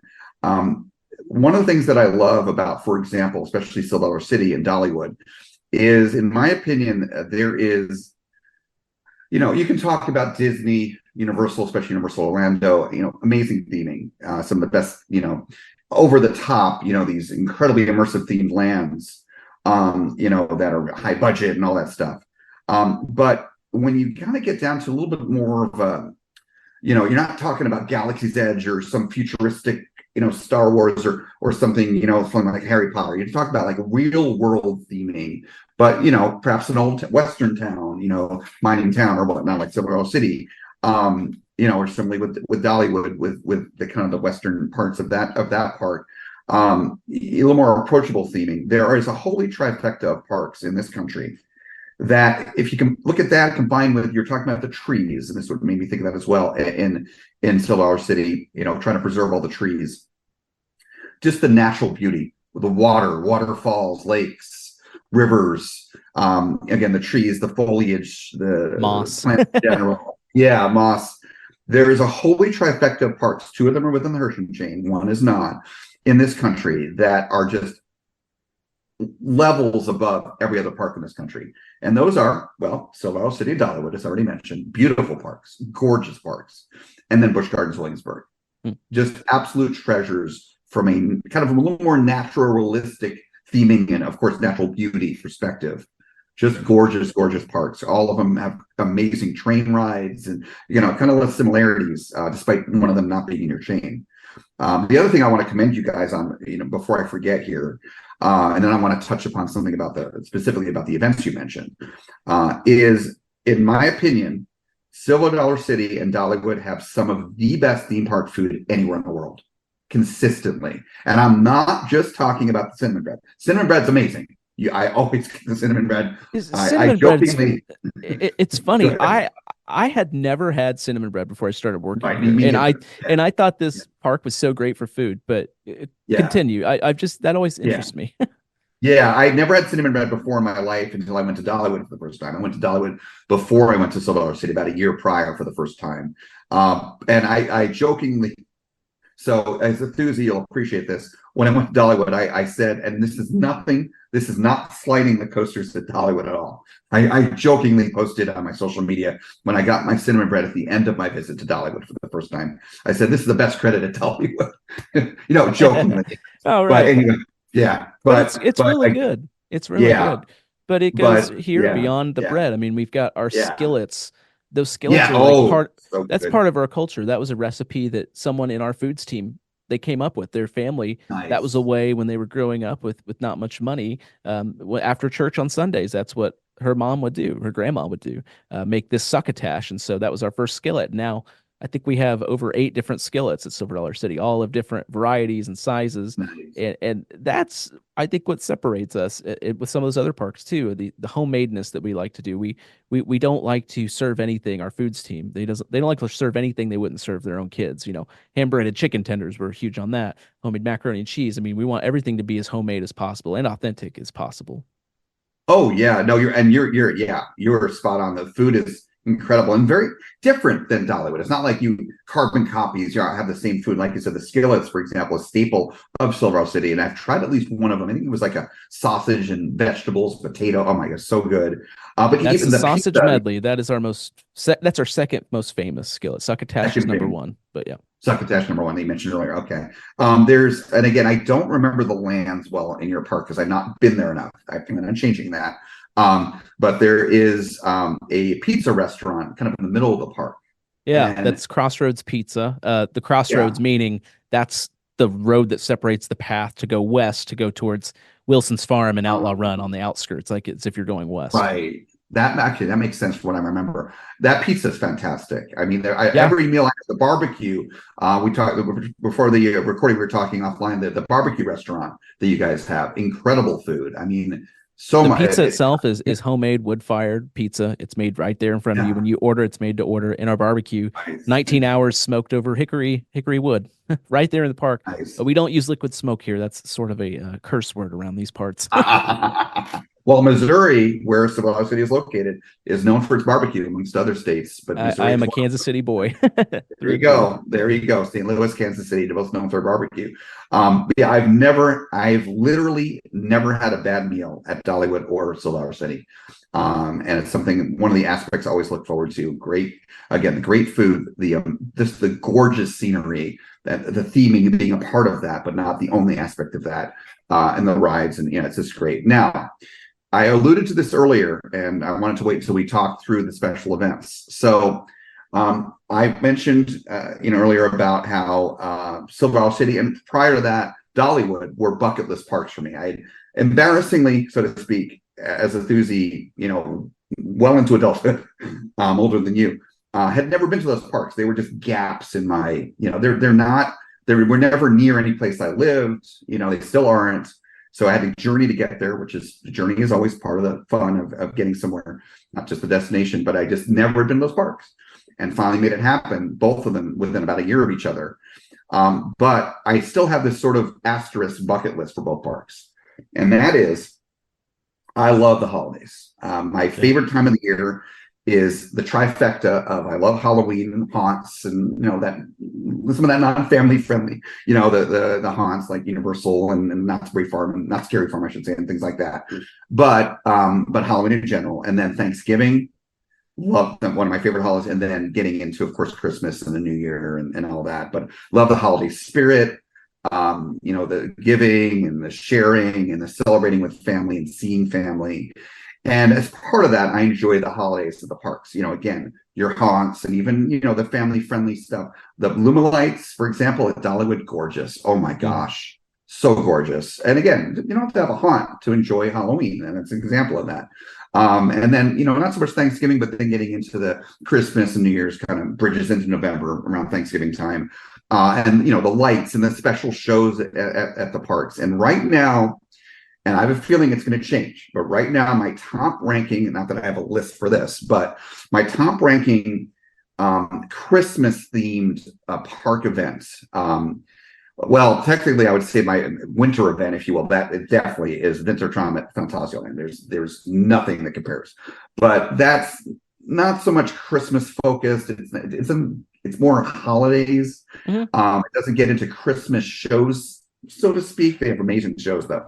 But a more traditional Christmas, I'll put it that way. Mm-hmm. The best one I've been to is SeaWorld Orlando.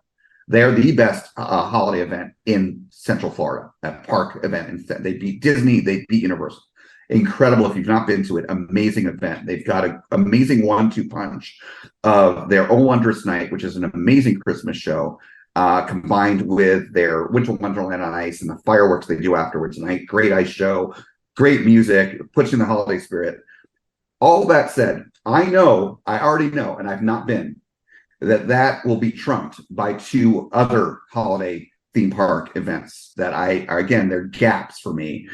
Dollywood's Smoky Mountain Christmas and the Old Time Christmas that you guys have at Silver Dollar City. Right. I have come so close to going, but this time of year usually is busy for me and all that. But I will get there to each of them, maybe not in the same year. But I have heard so many amazing things, Dalton. Not to start comparing, but especially about Old Time Christmas. I have heard that Silver Dollar City has the best Christmas event, period. So from multiple sources. So I cannot wait to do that. We're proud of Christmas here. We have 6.5 million lights. We cover every single board of every building with lights. The only exception is Christmas in Midtown, where we cover every building with lights. Of our 6.5 million, over 1.25 are just in this small area. So that is like true Hallmark movie come to life in Christmas in Midtown. But the entire park is adorned with lights. Even some of our roller coasters will get on it. We'll put some strings of lights on catwalks, or we'll put some uplighting on certain rides to match the theming there. And then we also have 2 Broadway-style productions, our most famous of which is A Dickens Christmas Carol. It's celebrating 20 years, and people hear that, and they're like, yeah, I've seen the Christmas Carol before. Our version is completely different. We've got live pyrotechnics. We've got optical illusions and real illusions. There's some magic involved in it, dancing, all sorts of stuff, Victorian outfits, moving set pieces. It's just a tremendous show. And every press contact I take and host at this park, and I take them to Dickens, they're just always blown away. If I can get them in the theater, it's the best decision they made all night. Then you add all our rides and attractions, except for the water rides. They're open into the night. Right. The temperatures allow, sometimes until 10 o'clock.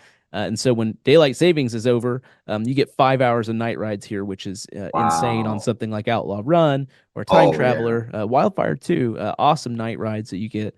And the park just comes alive. It has a different energy. All the music changes out to Christmas music. We have this enormous 8-story tree that's able to, by using LED light technology, it's not a TV screen. It literally makes the shape of objects, like moving shepherds, children jumping, presents opening, and it's not a screen. That's what's so unique about it. It's literally 350,000 LED lights that make this happen, and it's a fantastic show. We switch out all the frozen lemonade I mentioned to wassail, hot chocolate, hot apple cider. Our buffets change to holiday buffets. We have a prime rib buffet that's carved right off on the carving station right in front of you. It's just a tremendous time to be here. Even all our host outfits, they change to red and green and gingerbread men and candy canes and all that sort of stuff. And so we still keep the 1880s theme alive.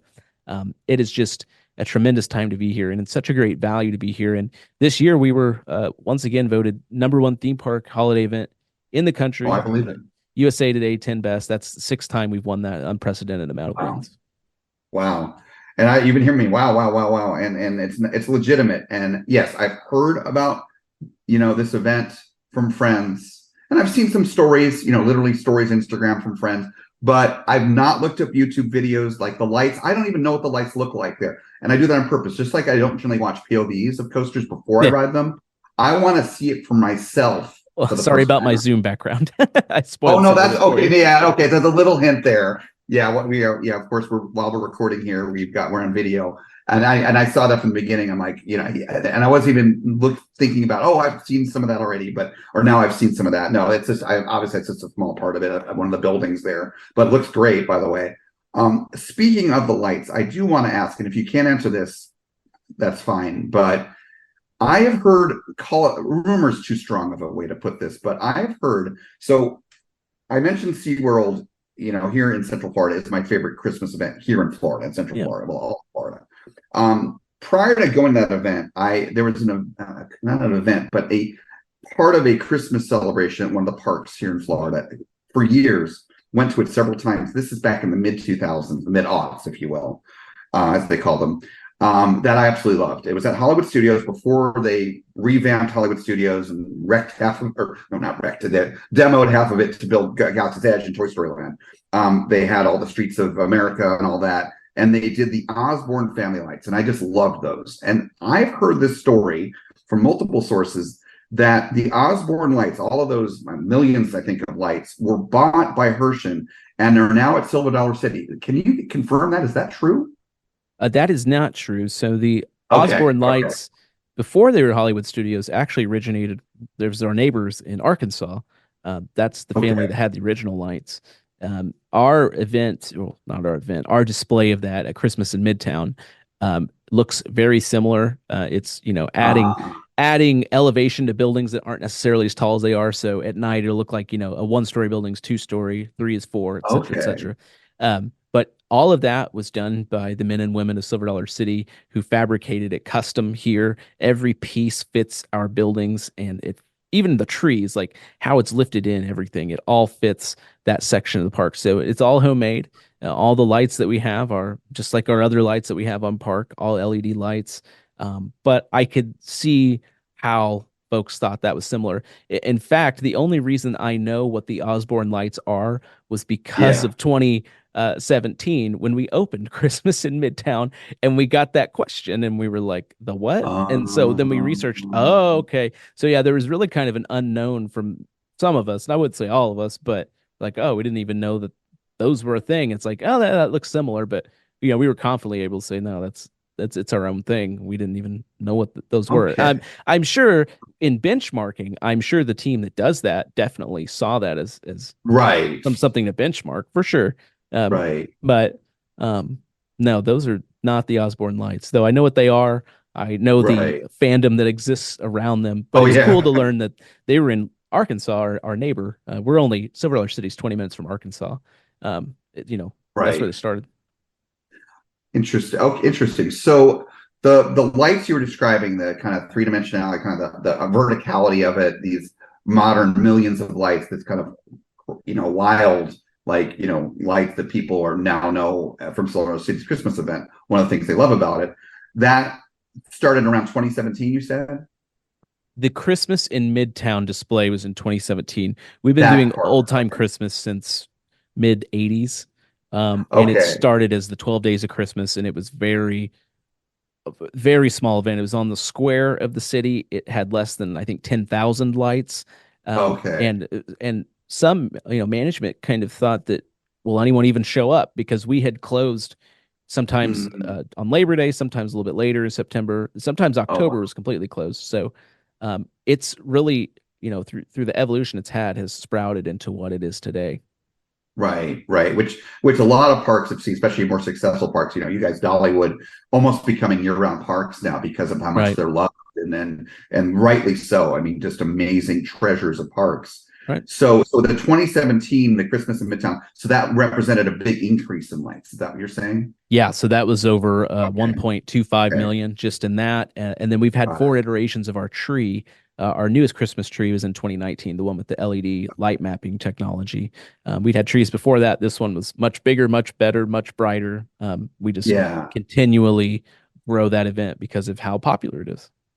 Yeah, your Christmas tree, by the way, I want to get back to the lights because I have a theory as to why this rumor happened. It's going to be kind of fun. But your tree sounds like a very advanced, heavy duty version of kind of the home version. If you've heard of twinkly lights, and which myself and David are really into. David uses them in his holiday displays for both Halloween and Christmas at his his business. He actually does a lot of theming himself at his business for the residents of Burbank, where his business is.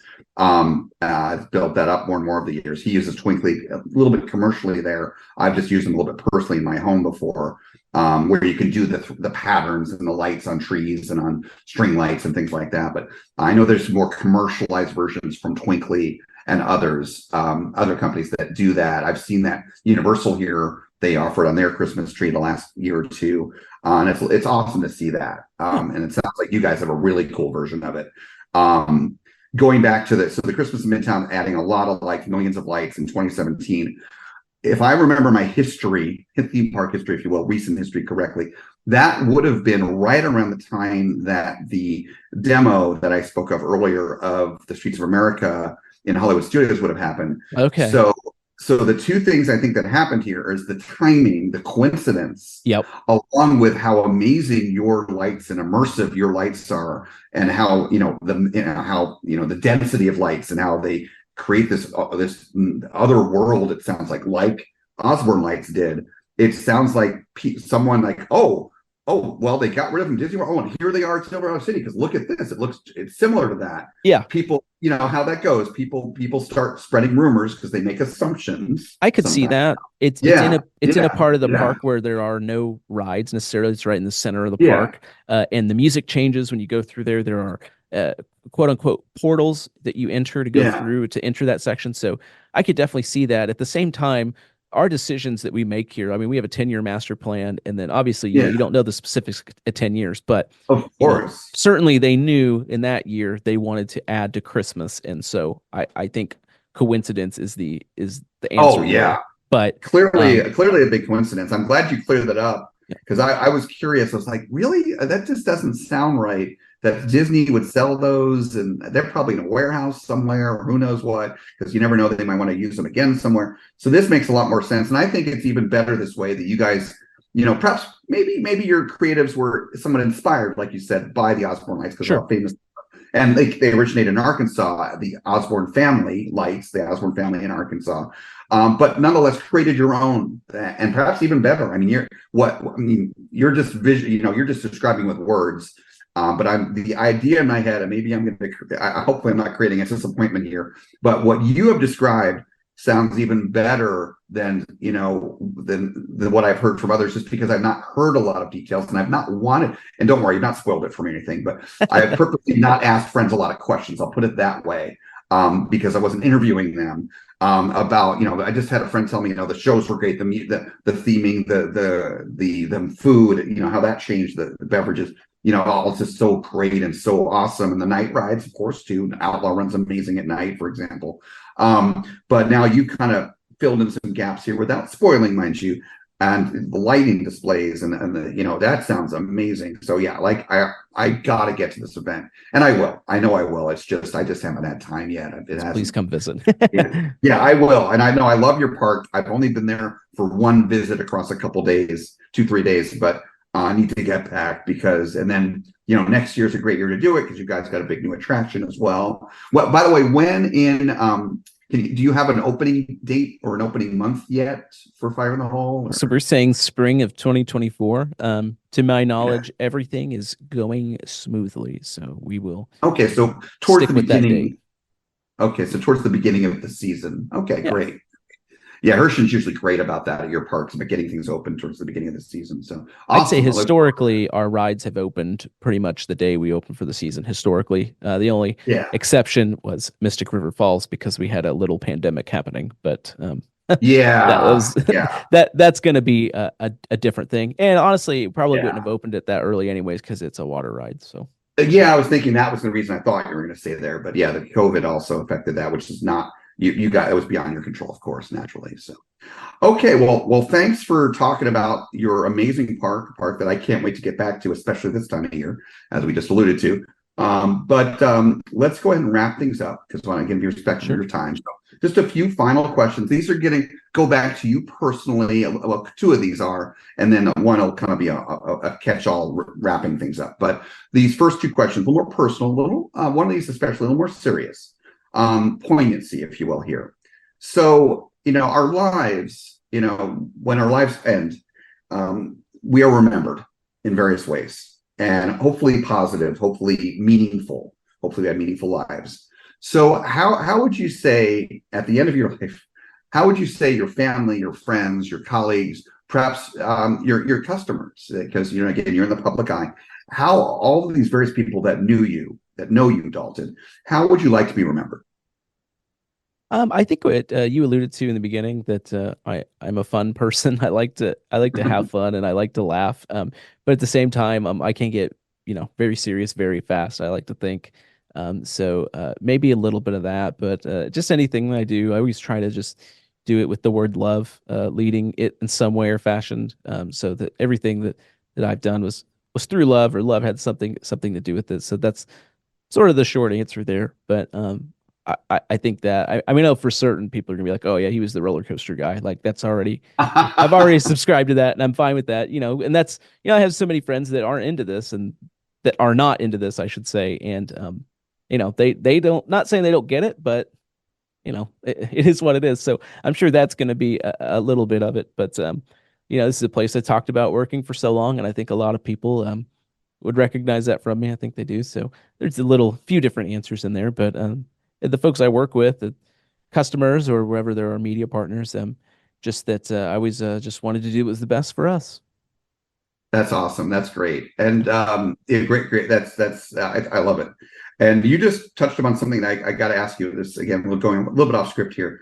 I'm going to guess that you have met Marcus Leshock, correct? Yeah, he's going to be here next week, actually. Awesome. I'm guessing that you guys have become friends over the years. I would say Marcus is a great acquaintance. Okay. I wouldn't say that, I'm texting Marcus or something like that. Right. There are other folks, similar that I'm really good friends with. But I just haven't been around Marcus enough. He's an awesome guy. Sure. I see him every time I go to Ace's No Coaster Con event up in Chicago, with Oh, him being yeah, based of out of WGN. Right. Yeah, Right. love the guy. He's so fun to be around. He's kind of an inspiration of just seeing his fitness journey and just Yes. all of that, and that's really cool too. And the guy gets up at what, 2:30 in the morning. I mean, that's commendable as Yeah. well. Great. Yeah, he's great. Yeah, crazy in a good way. Yeah. You remind me of him, and then just thinking of he was. We interviewed him. I've never met. I need to meet Marcus. This hasn't happened yet. Not the same place, same time. We've been at IAPA together, but IAPA, how crazy it is. You either run into people, you don't, things like that. But anyway, Marcus is just an amazing, positive person. I love his journey, as you mentioned, his fitness journey. Just great, just a breath of fresh air. And again, there's another episode. This was from season 2, early on of the podcast. I recommend listen to that one as well, because it clearly, Marcus has been a positive inspiration for you too. Great interview with Marcus that I did. And that's not on me. That was Marcus, his magic right there. Just a great guy. And one of the things he talks about, which I think you'll appreciate, is how special, I think it was his craziest moment, or is something meaningful for him. One of the most special moments for him has been the opening of Outlaw Run, and being able to cover that and being there for that. I think it was actually a specific question I asked him, some of his favorite moments from covering the coaster industry. I think that's what it was, in the park industry. And so he's very fond of your park, but anyway, so I just figured you guys had crossed paths, and just a little bit of a lot of positivity between the both of you. Anyway, I just wanted to ask that. And the Hershend family originally, Higo and Mary, are from Chicago, so there's a cool Chicago tie-in there as well. Oh, nice, very nice, very nice. Excellent. So the other kind of a little more personal question to finish off the interview with for you here, Dalton, is you now probably have a better understanding of the Coaster Challenge mission, about theme park therapy and our focus on that. With that framing for you, any final advice you'd like to give those that are listening? I think that we're all our own person, and that even if you listen to this podcast or you have friends who wants you to maybe ride something, and all of this to say it's all your own personal journey is what I would say. So don't take it to heart too much and feel like there's all this pressure on you to do something maybe you're still not comfortable with. I think this podcast is a way to help yourself, and hopefully hearing what I've said has helped you, and all the other 2 seasons and this 3rd season have maybe helped you and coerced you a little bit more to maybe try something. But at the end of the day, it's all about you, and you have to be the one comfortable to do it. And I do think there are people who are going to ride and it's not for them, and that's okay. And I think that's why a park like ours and other similar theme parks we've mentioned are great places to still hang out and enjoy. Awesome. No, thank you for that advice. That's very poignant advice, and appreciate that. And again, we're fairly humble here. We hope that we're having an impact on people, and a positive impact, of course. Trying to help think people. You are for sure. Thank you. Thank you. I mean, one of the things that warms my heart is 2 things. Very poignant to say this now. One is, and this is part of how this interview happened, is the feedback that we've gotten either directly or indirectly from guests. And this especially includes people like Pete, your colleague at, Pete Owens at Dollywood, and other, we call our VIP guests, how much they valued and appreciate our interviews, and how they found meaning in it, and just loved talking to us. That means a lot. And the other is when David made the announcement, as we were recording here, again, this will be released later, but as we're recording here, it was made about a month ago, that David made the announcement that we were sunsetting Coaster Challenge. Again, not because of any external forces other than what's going on in each of our lives. We have got too much going on, things change in our lives, a lot of positivity, a lot of positive things, especially for me, how my life has changed. We just don't have time anymore, unfortunately. But you never know how things may change when we may come back. In any case, when David made that announcement, the outpouring, and I want to thank our fans right now, we'll get more into this in our final episode, but the outpouring from fans of Coaster Challenge, people coming out of the woodwork, just, oh my gosh, you guys are ending, why do you have to, thank you for the podcast, thank you for Coaster Challenge in general. It just warms our hearts. And so I just really appreciate you recognizing the positivity that we have here and what we've done. So absolutely, thank you, Dalton. So it's very apparent. Thank you. Really appreciate that.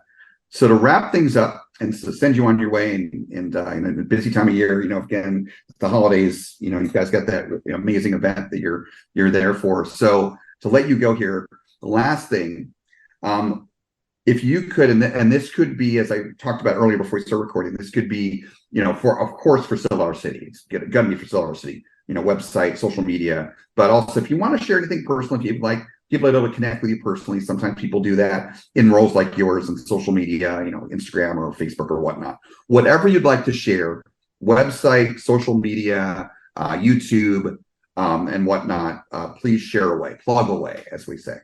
Yeah, I think to go all the way back to the beginning of this and talking about some of those social media quips and memes that we discussed, and you might be listening and think, what are they talking about? Definitely follow SDC Attractions. So we're going to be on Facebook, Twitter, Instagram, YouTube, TikTok. We've got the Silver Dollar City website. Check all those out. It's pretty much SDC Attractions everywhere you can find us. And what's really fun is there's different content on every platform. So I know a lot of businesses, theme parks I don't know much about, but a lot of businesses will maybe have the same content on every single social platform. Right. There's not a reason to be on those different ones. Our social media guy here, he makes it fun for everybody. And nice. Some of the TikTok things on there, it's like, oh my goodness, like how would people respond to this on Facebook? He knows his audience really well. So definitely check that out. And yeah, just the nature of my job, the blurry lines between private and public life is fleeting sometimes. I'm on social media. It's just Dalton Fischer. You can find me as well. There's a C in my name. That's why it's a little more tough to find me, maybe. But I'm not going to say I have any transformative content on there per se. I work in PR, and so that's just my way to see what other people are doing, truly, and to reach out to people. But yeah, follow along. Who knows? I play a lot of video games. You'll see some stuff about that, I'm sure. But nice, fun. Yeah. That's one of my hobbies that unfortunately is I have to put it one of the lower ranking ones, and just I wish I had more time. That is the one thing I wish I had more time for. Some of these amazing video games. And I do make time here and there. It just depends upon what's going on in my life. But yeah, video games are so fun. And honestly, I have not really talked about this before. I'll just mention this briefly. They are another form. I've experienced this myself when I've gone through depression. They're a great form of therapy. You can't get to the parks. You don't want to go out in the real world, when you're feeling down. They're so much better than just watching TV or movies because they're at least interactive, and they're keeping your mind more occupied, keeping that anxiety at bay maybe for an hour or two. Hugely transformative. So, and they're great when you're feeling great too. They're great always. They're good for you when you're not, and they're fun when you're good. So I don't know that I get made fun of, but people in the office are like, "Have you seen this movie?" And then half the time I'm like, "No," or some TV show, and it's like, "What do you do?" And I'm like, I don't want to just say play video games because I don't know. There's some I saw TikTok about this. It's like, let's just normalize it being okay to play video games. Like it's just another form of, and with any hobby, it could take too much time out of your life, perhaps. But there's nothing wrong with moderation. I would say to you, Dalton, maybe this will encourage you. Maybe this will help you a little bit. Not that it's a big deal. I would say, based on I know a lot of people, not necessarily friends with a lot of people. I have a decent amount of friends, but I know a lot of people at least. I would say that video games have become a lot more accepted. And part of it is, I don't know how old you are, but I grew up in the Nintendo generation in the 80s. And, and then some people grew up in the 90s, call it the PlayStation generation, Dreamcast, whatever. Yep. But I was a PS1 kid. So 90s. So the 80s and 90s, those are people in the 30s and 40s now. Those are critical, middle age. You're having kids. You're more influential. You're more mature. Those people still play video games. A lot of them are because the video games get better and better, and PlayStation, Xbox, etc. So a lot of people, parents, adults are playing video games. They're teaching that, of course, kids love video games. So it's become much more mainstream. So I would say, if you were to tell people you play video games and say, "Oh, that's cool. What games do you like?" I think you'd be surprised. It's not like it used to be, but esports has helped a lot. I don't help myself. When I say video games are like, like Call of Duty or something, I'm like, no, Final Fantasy and JRPGs. I'm like, nice. Yeah. I mean, you're just saying, of course you're going to say nice, but but no, Final Fantasy is amazing. But to someone who doesn't know what that is, like, how do you even begin to? But anyway, it's definitely unique. Well, that's cool. That's a fun hobby. That's awesome. Nice learning about people about outside of what we may be talking about in the main topics here. But anyways, well, thank you again, Dalton. I don't want to take any more of your time. Great discussion. Thank you for telling us all about this amazing park that now you're just making me want to go back to more. And I mean that legitimately, not because I'm talking. Yes, please do. After Christmas. So I will be back. But thanks again. Thank you. If you enjoyed today's episode, be sure to like and subscribe wherever you get your podcast. If you want to see more of us, we upload every Friday. Be sure to like us on Facebook, Instagram, Twitter, and YouTube. All at Coaster Challenge. Links are in the description below. Thanks for joining us here today.